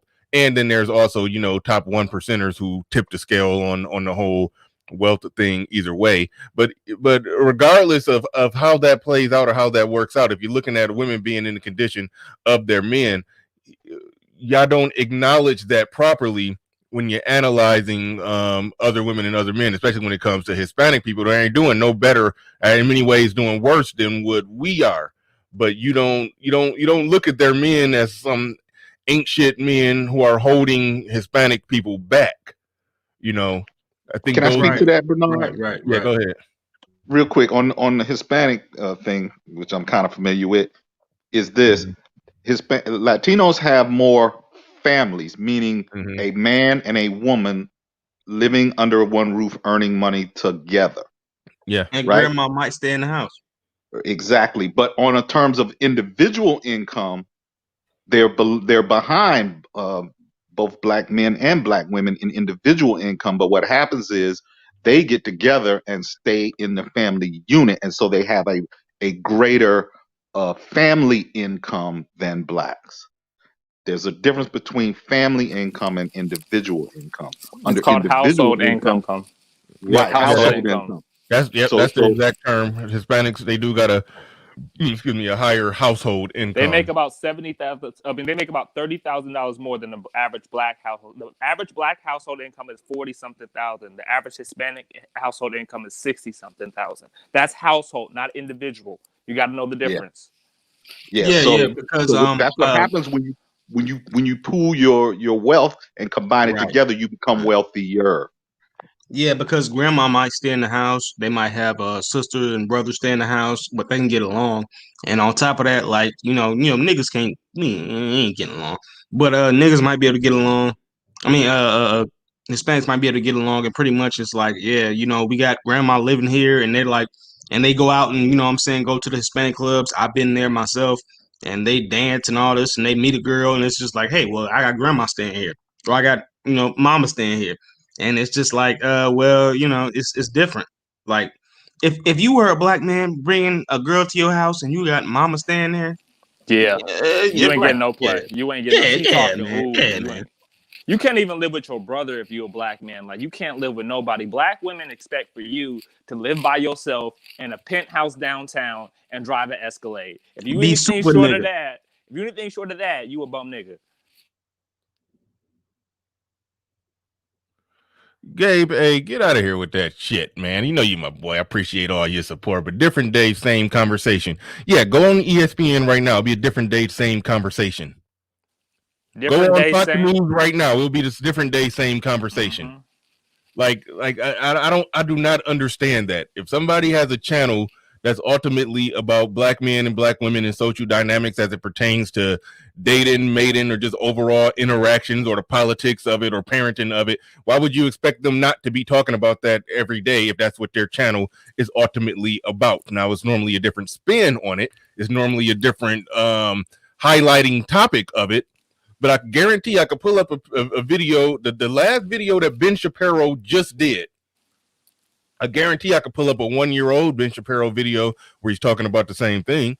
I guarantee I can go back 4 years and find a video of Ben Shapiro talking about the same thing. If I can go back 8 years and find him and Cenk from the Young Turks debating that same topic that Ben Shapiro was talking about yesterday. Yes, conversations repeat. That's typically how it goes. Gabe, Like, hey, LeBron is GOAT. LeBron is GOAT. Hold on, real quick. Stop expecting us to be okay. No. Here we go, Gabe. We'll be splitting the atom tomorrow. Just tune in. Wait, no, we can't split the atom. Somebody already done that. So I don't know. We're going to figure out how to create a new universe tomorrow. How about that? All right.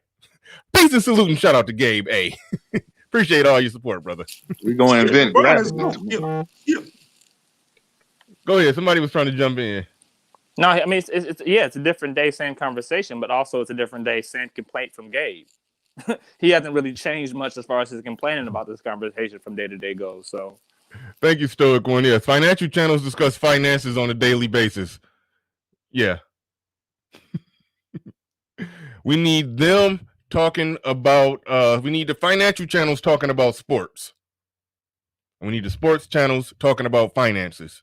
LeBron is And the channels LeBron that is talk GOAT. about the social dynamics between men and women, those channels need to talk about dark matter in the universe. Okay. ooh, cooking recipes. Those trying to, I want to hear some cooking recipes. So tomorrow we'll be splitting the atom and doing Pot roast. cookbook recipes. Yeah, in a pot roast. Okay, Yeah. cool.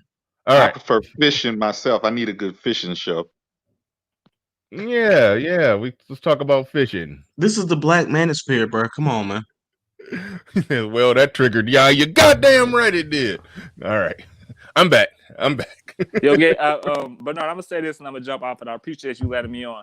One thing we got to do as black men is stop letting women define everything. They define manhood. They define who gets to be in the black community, who doesn't. And right now, we're letting them define what is strength.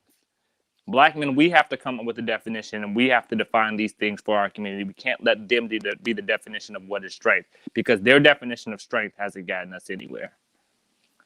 Right on. Thank you for letting me up, bro. Yep, no problem.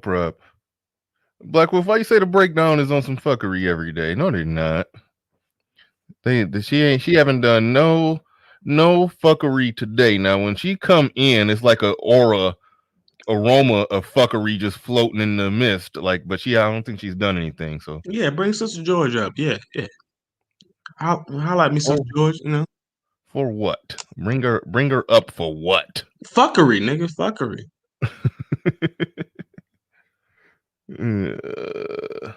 But nah. Like I was saying, yeah, Pablo. It's a different dynamic. Pretty much like, you know, they have more of a family structure in the Hispanic community, and we're more like, hey, fuck everything. It's all about us. You know, it's me. So Right. a little bit different. True enough. Brother Xavier in the building. He said he could have did the intro live. That would have been funny. That would have been a good one. Yeah, we gotta do that someday. Have you come in live and knock it out. Yeah, what's up, Judge? General. Got the general. Dang, my screen is frozen. What's going on? Wait, there it goes. What's up, General? Okay, now it's working. Yeah, what's up, man? General in the building. What's going on, General? Hey, man, I'm just catching up. I had to jump off and jump back. I had to jump off and jump back on. So we're talking about are they strong, huh? Yeah. The title was they're not strong. You can just take from that and just go wherever you want to go with it if you want to. Well, the brother that just left said something that was vitally important. I think that in this space, we keep saying it's a man's space, and then I heard the conversation the other day about whether or not women should be allowed to come on certain panels, and that's been a circulatory conversation. The bottom line is a woman doesn't define anything for me. I'm the fucking man. And I think if we individualize it instead of trying to go at it at a group process, thought process, I think we'll come out ahead. I think we'll do a lot better. Individualize it, put it on yourself, put the onus on the owner. A woman doesn't define whether or not I'm strong or I'm masculine or none of that shit. See, that's not her lane. That's my lane to do. Right. As I look at look, brothers. Look, General. Yeah. Like I said, Sister George, you heard me say that on your panel a couple of days ago. Basically, it comes down to, like, you know what I'm saying, the older women, they might be like, oh, well, we don't need no man, we ain't, you know what I'm saying, but the younger women, they're pretty much they out here searching for a man. Like it's coronavirus out here. We out here in a pandemic, and it's still girls going to the club. Like I had to push a mixed chick off me because she was trying to kiss me. Like it's they out here, like for real. Well, yeah, of course they're out here, and that's the nature, the law of the land. If you are on your purpose as a man, and this is what I would say, I'm a role. If you manosphere, whatever group you belong to, SYSBM, that's on you. But I'm a rogue, I'm a man. So I understood a long time ago, if you are on your purpose as a man, and you got your shit together as a man, then you should have a problem attracting a woman. That means that if you got your house in order, that means you have your money in order, you have your house in order, you have your car in order, you have your career in order. A woman, they're gonna come. It doesn't matter coronavirus or not. That is one thing that I've never had a problem attracting was a woman. Never. I've never had an issue with getting a woman that I personally went after. Now, speculatory, everybody has well, you chose them bitches. Okay, well, fine, but you chose that nigga that left you with them 3 kids too. So, I mean, at the end of the day, this is what it's all about. We have to be men, be on your purpose. Stop worrying about a woman trying to define whether or not you are Menard, a you man. scratching them fleas, huh? Facts. Say Nah, I what did you scratched say? the back of my neck. She said I was scratching fleas. I don't got I fleas. wasn't looking. Yeah, but so at the end Oh, of the damn it. day, a woman doesn't define me as a man. They can talk shit and say, well, you were deadbeat and all this other shit, which you don't know me, so I don't really give a fuck. At the end of the day, get your shit in order. Get your principles in order. A man is to provide provisions as a provider. You provide, protect, provisions, discipline, order, structure. If you're a man that don't have those things accomplished in your manhood, then they're always going to be able to find a chink in your armor. Black You women need don't protection. Black women do not want discipline, order, and structure. Some of them, not all. Let me clarify that. A lot of black women in today's time, and the modern black women in today's time, they want leadership by proxy. This is why we have this circulatory conversation for the last 3 years now. Right on. Go ahead and pass the mic, Sister George. I was scratching the back of my neck. She said I'm scratching fleas. You've been the one you've been the one laying down with dogs your whole damn life, but don't accuse me of scratching fleas.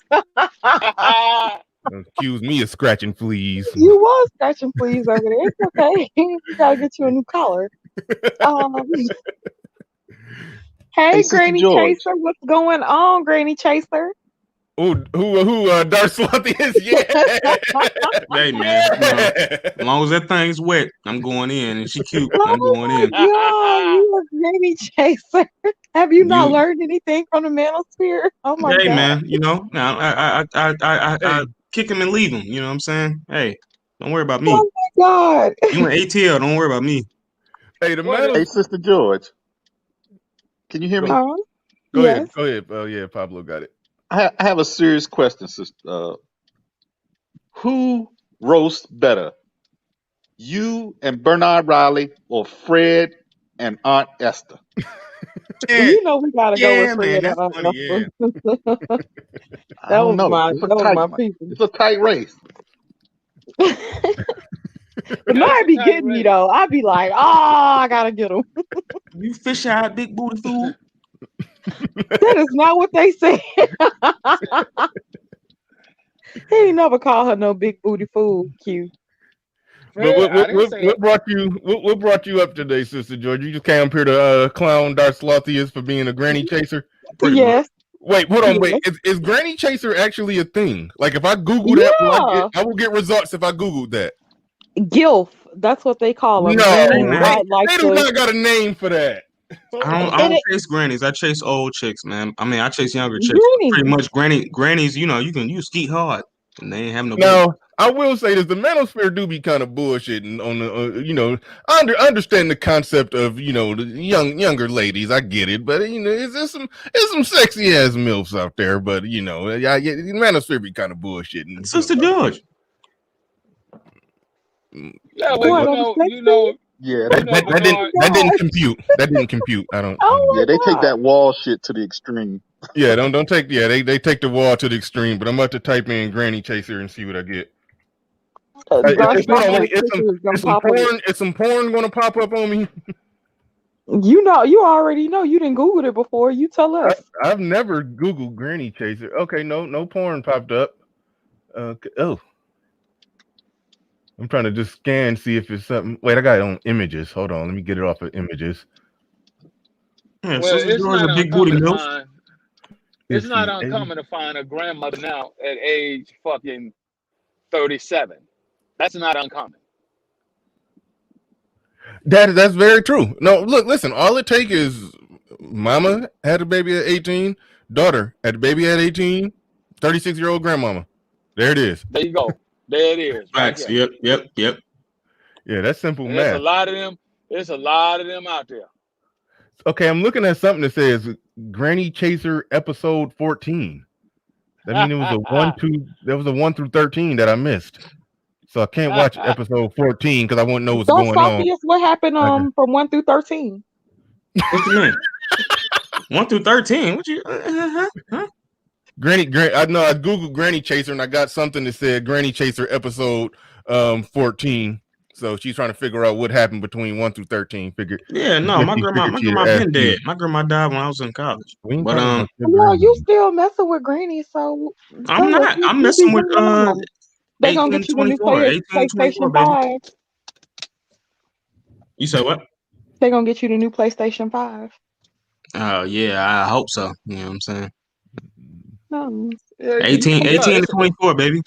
But I mean, every once in a while, you know, nigga want to go raw. So, you know, it is what it is. You might want to bump it up. There's a lot of fine ass 40-year-olds out here too. They buying PlayStations and shit. But they got bad knees, so you know, it ain't worth it. Oh no, no. A lot of these motherfuckers that maintain and stay in shape do not have bad knees. That's an argument that I put forth plenty of times on Obsidian's channel. I know that there are a lot of 40-plus-year-old women out here that are killing them. I see more bad body bitches at age 24 than I do older bitches. To tell you the truth, it's expected. White women. No. I'm about sisters. It's expected for a black woman, women. It's expected for them to kind of, age kind of gracefully. That's expected. But in today's modern society, a lot of black women are more health conscious. More so than I see a lot of brothers that are busted out this motherfucker too. Yo, General. That's the side that we don't want to talk about. I see a lot of brothers with the George Jefferson trying to hang on to the two goddamn dreads out the back of their fucking neck too. I see a lot of pot gut ass motherfucking 35-year-old men out here too. Yo, General, where you at? West Coast? What time? Somebody said menopause. What age do menopause start? 50. I'm here in Texas. Yeah, about 50. I'm here in Texas. Yo, okay. General, you Texas. Okay, all right. That's different, bro. I'm over here in G8, bro. So yeah, bro. Man, you got to stop with all of that. There's a lot of bad bitches in Georgia that are older. Shout out to Ed the Unicorn. You act like 40 is old. 40 isn't even. And that's something else, Bernard, that I like to speak on. Okay. I don't understand where a lot of these dudes that are like 30 and 35, 37, and they'll say, "Oh, you old niggas." Nigga, don't you know that at 37 you a midlife? Nigga, I'm in my 20s. Okay, well you a young cat, so you got a little. You can talk a little shit. Yeah, man, all night. To a degree, but also being in your 20s means that you don't have a lot of experience. No. Most people don't. I don't. Most people don't. I don't. I done been there and done that, bro. All right. Fantastic is good for that, General. Yeah. Fantastic be clowning on that. He be gunning for the head of anybody. I think 45 and up. Even though he's staring down 40, much like I am too. I'm 38. I think Fantastic 36. So I mean, we right on our way. So I mean, that's why I'm like, are you gonna get a video about your ass? What'd you say? Fantastic walk around talking like he's like a 25-year-old. I'm like, dude, you a middle-aged man. Yeah, but no, you don't get a video about your ass. I'm gonna get a video about me. Yeah. Well, guys, menopause is about to start, and I have to go.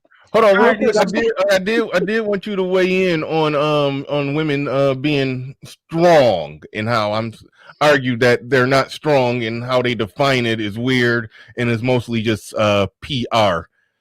And shout out to Naima, says she'll be 42 next month. Oh, Naeem, I did not know you had. What day is your birthday on? Damn, I thought I was older than her. No, I'm talking about I'll you. be Talk about 41 you. next month. But okay, so what context do you define strong as then? Like, what do you say that women say that they're strong in? Having a fat ass and Well, women tend to say that okay, we all familiar with the concept of strong, independent, don't need no man. We're all familiar with that concept, and I did. Okay, this is what I said. It doesn't matter what a woman is doing, particularly a black woman, if she's got her education, got a good job, taking care of herself by herself. She's a strong woman. She got her education, got a good job, taking care of kids by herself. She's a strong woman. If she don't got none of that, but she got kids and she's working, part-time at Walmart, living off assistance to take care of her and her kids, she's still a strong woman. If she don't got no kids, she just live by herself and doing just enough to get by, working at a call center, she's still a strong woman. It's like no matter what's going on, they're being considered and defined as strong. And then I talked about how there's the dynamic of where they say, where women, they raise their daughters to be strong and raise their sons to be nice, or kind of coddled their sons. But I was saying it's ultimately like a coddling of women to some degree, to where the few that are doing really well, they get talked about, they get elevated, but those that are not doing good at all get smuggled in under the tent. And the guys who are in the same situation, I mentioned the guy that got 2 kids by 2 different women working part-time at Popeyes, we can readily identify that Negro ain't shit. But with women, it's a whole different dynamic where they could be doing just as bad as that guy, but they still get the label of a strong woman. So that was the concept of why I was saying they're not strong. So I do understand where you're coming from. I totally get where you're coming from with that. I think a lot of women put it under the guise of like a lot of things that they went through maybe in childhood. A lot of women have said that they have experienced sexual assault at some level. You just A gonna lot. go right back to sexual Well, assault. All right, because a lot of go men ahead. don't believe when women say it, but I do believe that a lot of it's true, but I don't say it's the same. It's not the same thing on the men's side, because men have actually had the same experiences. right. But society does not give men a pass like they give women. A woman can rely on bullshit that she's gone through from childhood, even though she's responsible for taking care of herself through adulthood. Because she made it out of a certain point, that's how she's considered strong, or if in whatever situation she's considered strong, because that is a sort of coddling to me. I do agree with that. Hey, Sister George, Yeah. do you think your WAP can hold down like a good brother? You know I'm engaged, right? Yes, ma'am. All right, but basically, I agree with what you're saying. Like a lot of dudes can't talk about like what they've been through. Wait a goddamn minute. Where the hell did that come from? Hey, random question, man. Hey, look, I'm a young man. Wait, hold on, real quick. What do you mean by define what you mean by her WAP holding down a good brother? What do you mean? Had that nigga, you ever heard of a mind flayer? A what? A mind flayer. A mind flayer? Mind flayer. Mind flayer? No, but I can use my imagination. I think I know what you're talking about. You ain't never played Dungeons and Dragons? Oh wait, no, I don't know what a mind flayer is. No. Yeah, man. We ain't gonna talk about that. But yeah. But yeah, man. Look up mind flayer. But yeah, man. You know, you I mean, just I made agree with that Sister awkward as hell. You know that, right? Yeah. I'm what? You made that awkward as hell. It is what it is. You know what I'm saying? I'm used to it. It's all good. But yeah, man.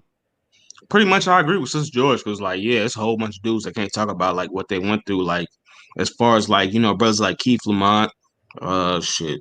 And other brothers I know, like, you know what I'm saying? They went through stuff in their past, and it's like, they had like an auntie, a grandma, even R. Kelly. You know what I'm saying? They had stuff like, they went through when they was young, and it was like, a chick tried to, even me, a chick tried to, you know what I'm saying, do some stuff on them when they was young, and they can't talk about it. So yeah, it is what it. That is a load of crock right there. All of that's a load of BS. I have to run back upstairs so I can get somewhere quiet. Black women are not being sexually assaulted at a high level. Get the hell out of here. Like How do you that know? whole thing. Bruh. How do I know? Because I know good and well black men ain't out here doing this. Did you You not don't play know. house? No. Okay, let's go. Because this is what I'll say to that. Okay. You wouldn't think that it was happening to black men because black men don't report it and don't talk about it. Black boys don't report it or talk about it, right? Yeah. So a lot of people wouldn't think that it happens to black boys either, but it does, though, right? You should be glad you fucked that teacher. What? Say what? Huh? No, I'm saying like niggas be like, you should be glad you fucked that teacher. Well, you did. Yeah, they do, and they've been sexually assaulted, or you're 14 and you're dealing with a 25-year-old woman. She sexually assaulted you, but y'all don't really take it like. And I realize that a lot of guys have been sexually assaulted, have had their virginity stolen from older women. Nobody talks about it, but those girls or women that have sexually assaulted y'all, they had a pathology too. So maybe I'm the guys saying don't that talk all about of it starts from somewhere. Those girls, a lot of women that have been sexually assaulted, it's talked about, but I don't think it's like the men's are the things that's not talked about. I think it's overstated what happened. Like everything. See, I'm sorry. I don't really Wait, feel hold on. like Let him. Wait a minute. Wait a minute. Black Let him women, make and I'm his sorry point. if I don't have the qualifications or the studies, but I'm sorry. Black women have a history of overstating shit. They have a history of that. So excuse me for when they say they're sexually assaulted or they're victims of domestic violence or they're victims of single motherhood or they're victims of everything, because they're a victim of goddamn everything. The aliens can come tomorrow and next thing you know they're the victim of, they have the most UFO abductions. Well, let me ask this question. Hold on. Let me ask this question. What's the rate that other women in this country have been sexually assaulted? Sister George? Now, I'm not really sure, so I'm not going to say those. All right, now time out. Time out. So I think in order for us to efficiently have a conversation about black women's sexual, hold on, mute up Archer because he got the background noise. In order for us to efficiently have a conversation about the rate that black women have been sexually assaulted, I do think we need to know bare minimum what the average for all women is in this country. Then we could have a sensible conversation about it. I think know the 1 data. in 4. 1 in 4 for everybody. Yeah. And the weird thing about that is that they say from the age, have you been sexually assaulted in any way from the age of, I don't know, from birth to 17? Like, so I mean that would count, grabbing ass on a playground, when they're talking about sexual assault. So I think that's where the problem comes in, where it's not being really precise. Like, I mean, if they really narrow it down, like what percentage of women were touched or sexually assaulted by, a male member of the family, like the uncle who did some shit like that. That's where we really get down to true sexual assault, true molestation. But it's like they define it so broad to where every woman can fit under the tent. But then, Archer, the difference is you're not a victim of single motherhood because you make those choices. Certain things women make choices about, and that I get that. So I wouldn't call a woman who's a single mother 4 times over a victim. She chose that. But what about the UFO abductions? Because they're coming and taking our women. What about that? Archie, you tell me that. I wish they would take your ass. We know black women are being taken the most, and they're just, they're not really staying with the aliens because they're race loyal. Hey, Archer. Archer. What great? What Uncle Ben say? With great power comes great responsibility. I'm messing with you, Sister George. I'm sorry. Whatever. Archer, with great power comes great responsibility, bro. Right, but it's the same thing with domestic violence. They claim they're have the most of domestic violence, but domestic violence nowadays is anything from raising your voice to a woman to even grabbing her arm while she's holding her down while she's hitting you upside the head with a skillet. Like, but you're domestic now. You're the domestic abuser. So I take anything black women say they're a victim of, I take that with a large grain of salt, like a shovel scoop of salt. Like, I'm You sorry. but let me Well, ask you a question. You don't do that with all women? Well, I don't have to. All women aren't running around saying they're the most victimized group of women in the world. That's only our women. Facts. That's only our women. I mean, I would take a teaspoon, like I'm putting sugar in some damn tea. Like, I would take that much with the other women, but with you, I grab a whole goddamn shovel and scoop it into the salt and lift it up and say, "All right." I don't believe it, because you're But too like, let, when you. let, let me say But this, but Archer. it's interesting. It's There's a saying interesting called because, crying wolf. That's the but you saying. know what It's I a find it's a interesting, Archer? okay. Okay, so you have a whole generation of men that were raised by single mothers, right? Yes, ma'am. And you have those men that are screwed up, right? Yes, ma'am. Okay. Those men were victims of these single mothers, right? Mm-hmm. I'll And say so, I guess however you want to narrate it. okay. So if you have those men that were victims of single mothers. You know that the jail is full of criminals that were raised by single mothers, right? Yeah. Hey, wait. Facts. Oh, wait. She walking down the path. Let her go. Yeah, let her finish. She walked herself into a Okay. corner. No, I'm about to back you into one. All right. So if you're saying that they've been victimized by these women, they're single mothers, they've raised these kids, you Mhm. know that single mothers pretty much raise a bunch of criminals because they're in jail. That's what the stats say, right? Yep. Okay. So if the stats are saying that these bad men come from these people, but there are such thing as bad men though, right? Oh, of course there is. Niggas ain't shit every day, Okay. B. So if there's a such thing as bad men, then when women say they've been victimized and you say, it's not possible. Well, this is what the black community has produced, right? Okay. Well, yes, you're right. So I mean, I Oh, would say, okay. okay, most black men are bad. Let's go with that, because women. I'm not saying that. But I'm not saying that at Hold on, all. wait, I'm not Sister saying George, that you at all. walking down the But path. that's the Let 'em- narrative let 'em- that's been drawn with black women being the victims of goddamn everything. Now, when you say black men are in jail and single mothers, all of that can be proven. We can go to the jail and see all the black men still in jail and see what their family dynamics look like. When it comes to things like domestic violence or rape or a lot of things black women claim to be a victim of, a lot of that is he say, she say. It cannot Why be is it proven, because I cannot go back and watch the man, you yelling for him to stop, and watch him put his dick in your vagina without your consent. I can't watch that. Just like I can't but sit you there know and what make you sure what Megan you Thee can Stallion. prove? I can't be with her and her boyfriend every goddamn day. So I But can't you know sit. what you I can can't prove though? prove that. That's Go he ahead. But Go say. ahead. I'm gonna tell you what what you can you can prove? Go prove. ahead. You can prove why the majority of men in jail actually said that they were guilty of these crimes. I want to say it's about probably less than 6% that actually pleaded not guilty and are in jail. But most men that are in jail either confessed or said that they were guilty of a crime. Okay, So All right, well, hold on. All Can right, real I quick, say why none of this shit hold on. let me matters? jump in here Hold right on, quick. wait, hold on. I think I'm gonna go to Pablo. I like where Pablo is trying to take this. But Sister George, the whole premise that you're walking down is only a good premise if Archer and or other men were saying that these men are excused for their actions because of how they were raised.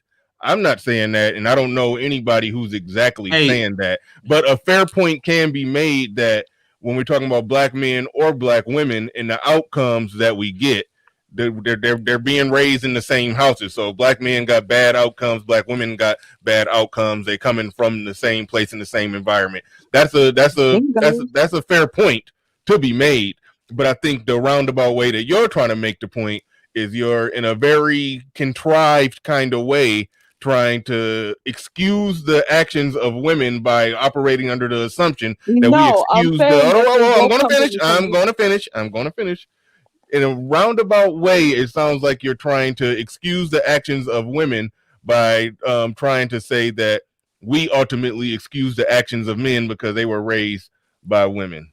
Hey, Bernard, No, I'm not saying that it's excused on either side. I'm saying that the point could be made that they both come from the same place.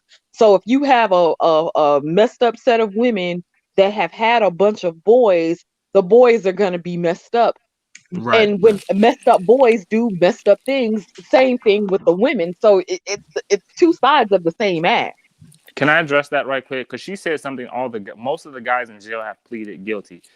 Yes, that is true. But it's also true that a majority of cases in America don't even go to trial. Most people plea out of cases because they're afraid of actually taking it to trial. And especially when it's something like domestic violence or rape accusations, when they throw all those years in front of your face and you're facing 25 years, they will offer you a plea deal. They offer you pleas all throughout the process. Yo, To yo, try to Yes, scare, but to try to, see, and this that is the plea, problem. can I that get in plea there? is an admission of a mission of guilt. But Even you if know you're what not the problem guilty, a is? lot of guys be afraid to take that because when it comes to things like domestic violence, you have to worry about and rape. You have to worry about the judge you're going to get, the perception of society and black men. A lot of black men understand these things, so they say, you know what? Rather than taking it to court and risking 25 years, let me take this two-year probation plea because I ain't got time Yeah, for but you see, so you did the same thing that I tried to do. You're actually trying to quantify something that you can't actually quantify because you're no. saying, but we know what I'll You give you. can't quantify that. We know how many of these court cases end up in plea deals. It's about What 80, I am saying to 86%. you That's a is, fact. what I'm saying to you is, your first statement was, a lot of these cases don't go to trial.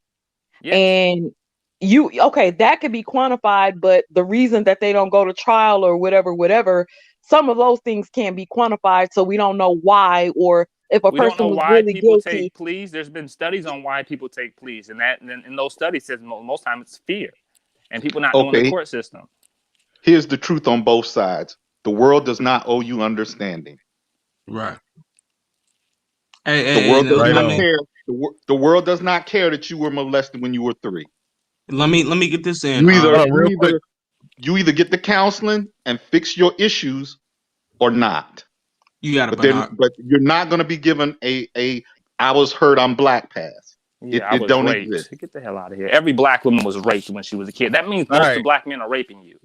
Nobody's going to No, give them a no. pass, though. I'm not. The If they But the can't same behave thing is themselves, something to hold black on. boys. Archer, I just if said they that. can't, The Hold on. Wait, same stop, things are stop, stop, happening stop, stop, to stop. y'all. Stop it. The RX-O, he says, having strength is one thing, but knowing how to use it is another. Thank you for the super chat. I appreciate that. Shit. Okay, Damn, let me get this in. Let me get this in. How Go many of ahead. y'all saw that post by was it Angela Simmons with her son? Oh, that was gross Yeah, Bruh. yeah, and scary. yeah. And Yeah. motherfuckers Because was I in the don't even comment like, section why like, would that be in a picture? That was weird. yeah, Yeah. motherfuckers in the comment section like, oh, that's what my son do. Oh yeah, that's boys gonna be boys. Yeah, come on, man. No, and I'm a single mom. My son is 8. He'll be 9 very soon. Never. Never, yeah. That's weird. I was like, why? That's so Yeah. weird.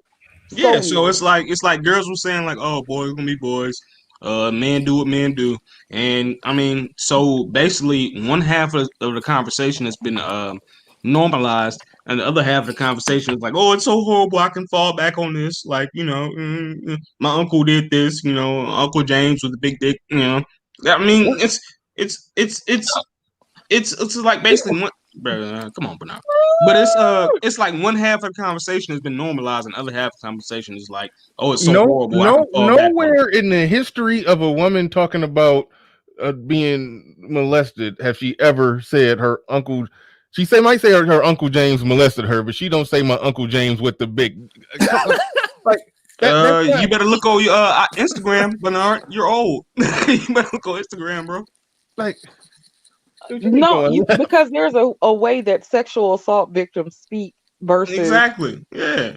Yeah. I mean, I understand that, but I mean, I'm just being, I'm just, telling jokes. Sister But, Jordan, I know you don't understand this because you're not a man, but a lot of these stereotypes about black men, especially when it comes to us being fathers, us being domestic abusers, us being rapists and all that stuff, your son's going to have to experience those stereotypes on one level or another when he gets older. He's going to have to fight against that. So, I mean, it's good. You got a boy, right? So you got to understand how a lot of these things you're saying about black men and what we do, it's never going to die. We're always going to be guilty of that. and your son's gonna have to face that when he gets older. He's What? gonna be Yeah, I'm guilty calling of me a weirdo. I've been there, What done that. exactly am I saying about black men? not you, but I'm saying as far as the way, not you in general, not you specifically, but Okay. as far as society, these narratives they push about us. Like, let's say your son has a child. Like, he's gonna, from the moment he gets that woman pregnant, he's gonna be trying to prove to that girl he's not a deadbeat dad. Or he's gonna get with that girl and try to do the Jody, you said you would never hit me treatment. Well, Trying to prove no, he's not an no. abuser. So I'll You tell know, you some lessons that I've learned from the manosphere, and one of the main ones was negotiating with terrorists. So some of the choices start from like the ground up, and it's choosing the right type of woman. But sometimes you can choose a woman and she still not end up being right? So, and and it's I not. realize that men go through that. I hear what you're saying, Um, but it's about choosing the right type of woman in an environment that paints you a certain way. There's no right type of woman when every group of women sees you in a certain light, or always can pull and go into that trick bag and pull out some shit about you to throw at you. That's what I'm yeah, saying. so you don't raise your child in certain environments. So I get that. I understand that. That makes sense. Yo, to Tank Johnson in chat, bro. I'm just telling you some shit I done heard, bro. You're I'm in not America. You I'm not cannot weird. raise your child here. You're in America. Like, so if this Yeah, notion but that there's most a black women, difference between raising your child in a hood versus raising your child in the suburbs. but It's a he's still a total difference. nigga. He's still a nigga regardless of which And woman he not dates. well, whether or not he's still a nigga, it's still a different opportunity, and it's still different things that happen. Okay, Okay, but you're so talking about raising what your different. child in the hood, you deal with hood shit. You deal Yeah. with hood kids. So you notice that hood kids kind of grow up very fast. They Mhm. tend to be hella manipulative. They know more than they should. They're grown in a certain sense. And it's a different type of maturity versus somebody raised in the suburbs and they actually have parents educating them. Yeah, Sister George, I work with like a whole bunch of 16-year-olds and they be walking around saying why? Having sex on break. Like, I mean, come on, Yeah, man. but that happens across the board. That's not just a hood issue. That's a issue period. I think you're White missing and black. I think you're Yeah, missing my point, though. I mean, I'm just saying, as a I get certain black man, aspects of your it, son is gonna but have to address certain things that are stereotypically placed on black men, regardless if it's true of his personal experience or not. Just like we had a talk on your panel the other day about how the negative stereotype about black fatherhood and black men leaving the family is something that was from the 80s and 90s, but yet black men today who are new fathers, soon to become fathers, or fathers of young children, are also having that stigma placed on them, even though they have yet to do that. There's no thing where most black men of today who have children under the age of 10 are out abandoning the families at a high rate, but yet that is still the stereotype placed upon them based on some stuff that happened in the 80s and 90s. I'm saying the stuff we're saying about black men as far as being rapists, abusers, anything else you want to say about them, those things are never put into context as far as error generations. They're never put in that. It's just blanketed across all black men. Even the black men that are 2 years old are doomed to have to face those type of negative stereotypes as they get older. I refuse to believe that if most black women are getting raped, if that's the truth, that means there's a lot of goddamn black male rapists out there.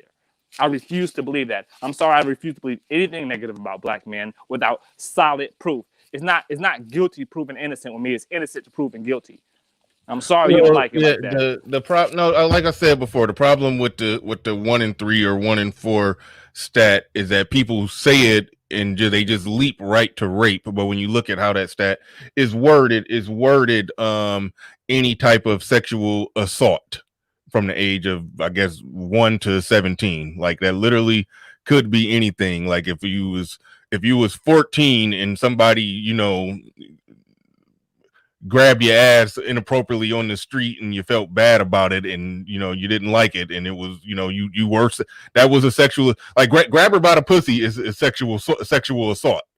It's not that big of a deal that I won't say it's not that big of a deal, but it's not a earth breaking, ground shattering, mind blowing stat to think that 1 in 4 women or 1 in 3 women from by the time they were 17 were grabbed, groped, or had something happen to them inappropriately by a man, or that they didn't want that from.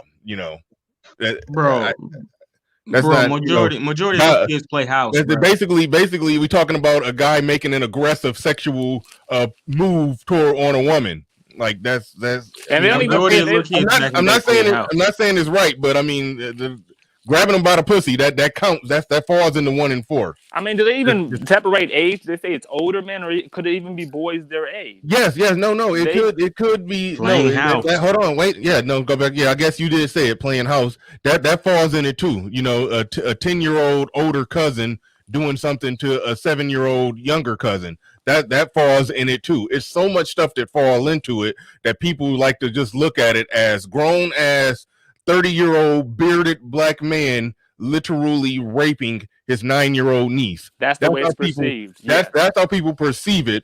But a lot of times it's preteen older cousin being touchy with a 8-year-old younger cousin. You know, it's a lot of well, I don't even know how to define it. A lot of inappropriate shit like that goes on that get warped and that falls appropriately into the 1 in 3 or 1 or 4 been molested or touched inappropriately statistic. And that does not get parsed out nowhere near enough. We just look at it as, and they're traumatized through their whole life because of it. Now they're strong women because they've dealt with their cousin slipping and falling, his hand landing on their flat chest at 12 years old. Like these women are playing house. I'm not going to word it that way because that situation can still be a problem. But I think that we do, like, go back to what Pablo said, the world don't owe you for what happened to you when you were younger. And in this discussion about, when like the title says, they are not strong.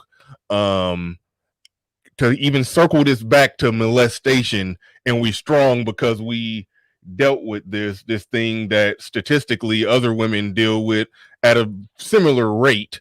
It's like I don't know if that's why I said I felt like she came in with kind of a spin move, deflection, make excuse for the concepts, but I mean, it's that's not. Wait a minute, I'm giving you reasons as to why women think that they're strong. I'm not saying that they're strong. I actually agree with your original premise. Okay. So I'm not saying that women are strong because of that, but women do think that they're strong because of that. It's so funny when I describe you and Concrete Rose channel, I say their show was pretty much like this. Oh yeah, I agree with everything you guys are saying, but here's the reason and excuses as to why this is happening. Well, the whole thing is. Okay, go ahead. No, I'm saying because it's a thought process to get down to the bottom of, and you want to get down to the source as to why people think a certain way, so you can challenge the form of thinking and maybe change the form of thinking because it's been a process that's been embedded in us. We've been told that black women are strong for how long? How long we've been told this? Oh, she a strong woman. She take care of herself. She take care of her kids. How long have y'all been telling yourself that? Yeah. Well, either way, because I've heard men say it to women too. Oh, she's a strong woman. I've heard it. Yeah, no, a lot of black men buy into it. A lot of black men buy into we've been buying into it for how long? But I think we're buying what y'all are selling. What would they have been selling? I do believe I bought into it too because I've said it too. I'm like, oh, she's so strong. She went through so much. Yeah, I said it too. So I'm saying, like, how long have we bought into it? Everybody's bought into it. How long have we bought into it? Like 20 years. Yeah, I'm a strong woman. 20 years. Okay, cool. Give me like 40, 50, no, yeah, 60. You're saying 20 years. That was 2000. They've been saying this since 1960. Oh yeah, You're right. Yeah, so we've all bought into it for a long time. So it's like, okay, why are we buying into this? And I thought this was a really good topic, a really, really good topic. But why are we buying into that that we're strong women, especially if other women are going through the same things? But I don't know if they're going. Never mind. I will give credit that bare minimum a conversation is being had. I do hear a lot of, well, not a lot, but a small contingent of women coming out saying that they don't like that strong moniker that they have going. What was the topic of your last show? I remember it was a good topic. I didn't watch it. I just saw the title. What was the title? It was are people race first or gender first? That was a good one. What was the conclusion on that? Go? It actually was a really, really good conversation. I think most men are gender first. I think most women men in this space I think most men in this space are gender Yeah, first. most men in this space are gender first. No, I think because most did men bring in about general are gender first. No, Black, okay, black men are race first because the black men more than any other man, I believe, view the accomplishments of black women as all of ours. exactly. So they're black. They're female gender first. No, They're no, no, black no. female. That's They're no, not their gender no. That's first. They're the black women's gender first. yeah. I know, but you're getting the definitions wrong out the gate. To be gender first, shout out to GM grown man business. Shout out to GMB where he say men first. That's being gender first. So he's man first. Then after he establishes the man part of it, then he cares more about race. The good litmus test for this is like, for example, if it was a black woman running for president or versus a white man, would you if and let's just say their policies and everything was exactly the same. The only difference is man is a man of a different race, woman of your race. Are you going to side with the man or side with your race? Which one are you going to go with? That's a good litmus test for that. And I think the men in this space definitely view it as, we're going man. I think that's how most men view it. I think.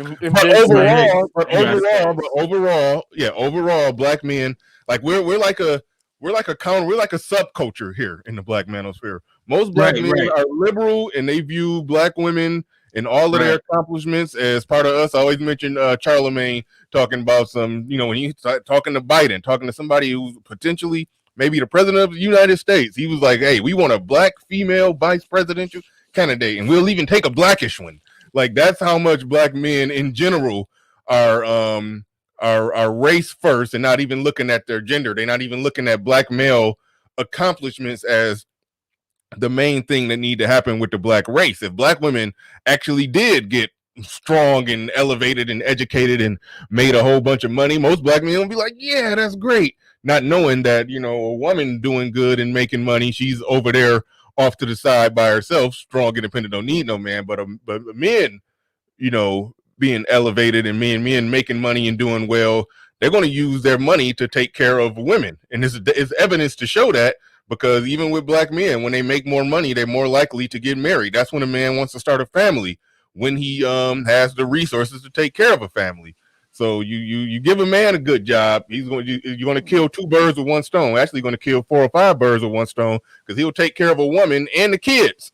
Right. Versus you just give a woman a job, then that she's over there in the corner here, and he need to get on my level. Yeah. Sister George. Like I was saying on your panel the other day, like, what I'm saying, these young chicks, they not with that bullshit. Pretty much they trying to find a man. Like I said, I risked it all and went to the club, and what I'm saying, them chicks was in there, what I'm saying, like trying to find a man bad. Like white girls twerking on dudes. I mean, what I'm saying, walking up, I was at the bar by myself, just rum and coke, and chick coming up to me trying to kiss me in the mouth. Like it's these younger chicks are not subscribing to that. What I'm saying? Oh, I don't need no man. She tried to kiss you in the mouth. Are you okay, bro? Do you want to talk about it? Did she try to molest you? Nigga, I'm fine. Nigga, I get hoes. Okay, but you in that 1 and 4, dog. Yeah. You a victim now. But man. Hashtag me too on your Twitter page, man. I don't give a fuck about that. We need to get him some counseling. It's life, nigga. But man, she like pretty much these young chicks are trying to find dudes. Like they're like, you got white girls twerking, you got white girls talking about WAP, you got Asian girls twerking, you got all this, bro. These young chicks trying to find a man. I don't care what y'all say. Yeah, I ain't disagreeing with you, young bro. Not at all. They trying to get it. Yeah, they want security, man. These young chicks want security. Yo, but Bernard, peep this, bro. What I'm saying with that is, I think black men, when we talk about if we're gender first or if we're race first, most black men perceive the female gender as the race. As in, when they say if you date outside of black women, you're a traitor to the race, because in the average black man's mind, black women are the race. They are the salvation of They are what we need to. We can't do anything without them because they are our salvation. So when I say most black men are gender first, I'm kind of being a little kind of slick with it, kind of tongue in cheek, because I believe that in most cases, most black men don't understand that they believe women are the race. And if you're pro-black, then you are pro-black woman, which makes you gender first, not race first. Yeah. No, I understand exactly where you're going with it. I do. Because I think, like, for example, like, and we're starting to see a change, and I do credit the Black Manosphere for this. We're starting to see a change where black men are looking at things differently. They're not just, they don't got that blind allegiance to let's say the Democrat Party. Like, for example, it was a very interesting commercial that David Monroe did some content on, where basically the Democratic Party basically played on that black men are just following black women when it comes to politics, because they basically just had all the women. I wish I could find it right now. I'll be all day trying to find it. Boy to the polls. No, I ain't talking about that one. That was some fuckery. We know that. But it was another one where it was basically saying, I can't even get it out. It's I probably try to do a show on that tomorrow. It was bad. It wasn't that bad. It was just it was like they were talking about all that women do, how women do this, women vote, women they don't even know if they use the word build, but they accomplish this, and they're strong, and they're this, they're blah blah blah blah blah, everything. And then it was like, and then they highlighted women, and then they went to black men, and they start showing black men, and they was like, and sisters, we right behind you. We go because black women vote more than black men, but we about to be there with you this time, and this or that, and blah blah blah. And it was like a weird, like, You talking about that Stacey Abrams commercial? That what? Stacey Abrams commercial? It was. I don't know if Stacey Abrams was in it or not. Oh, okay. It was just a bunch of different black women and blackish women in there. But yeah. It was weird. The link in the chat, but I'm probably about to wrap this bad boy up. We closing in on 3 hours. I was gonna go the whole 3 hours. I might go ahead and cut this thing short and get up out of here and get on with my day. Sister George, I'd like to thank you for coming up, even though my numbers dropped down when you came up, so this might be your last time here. So, but I do want to thank you. I enjoyed you. Oh man. I know that's devastating news for you, to know that this will be your last time allowed to come up here, but gotta do it. You don't miss me when I'm gone. I doubt it. Yeah, usually numbers go up when it's like me and ARC and all that shit, and yeah. But you said you? Yeah. No, my.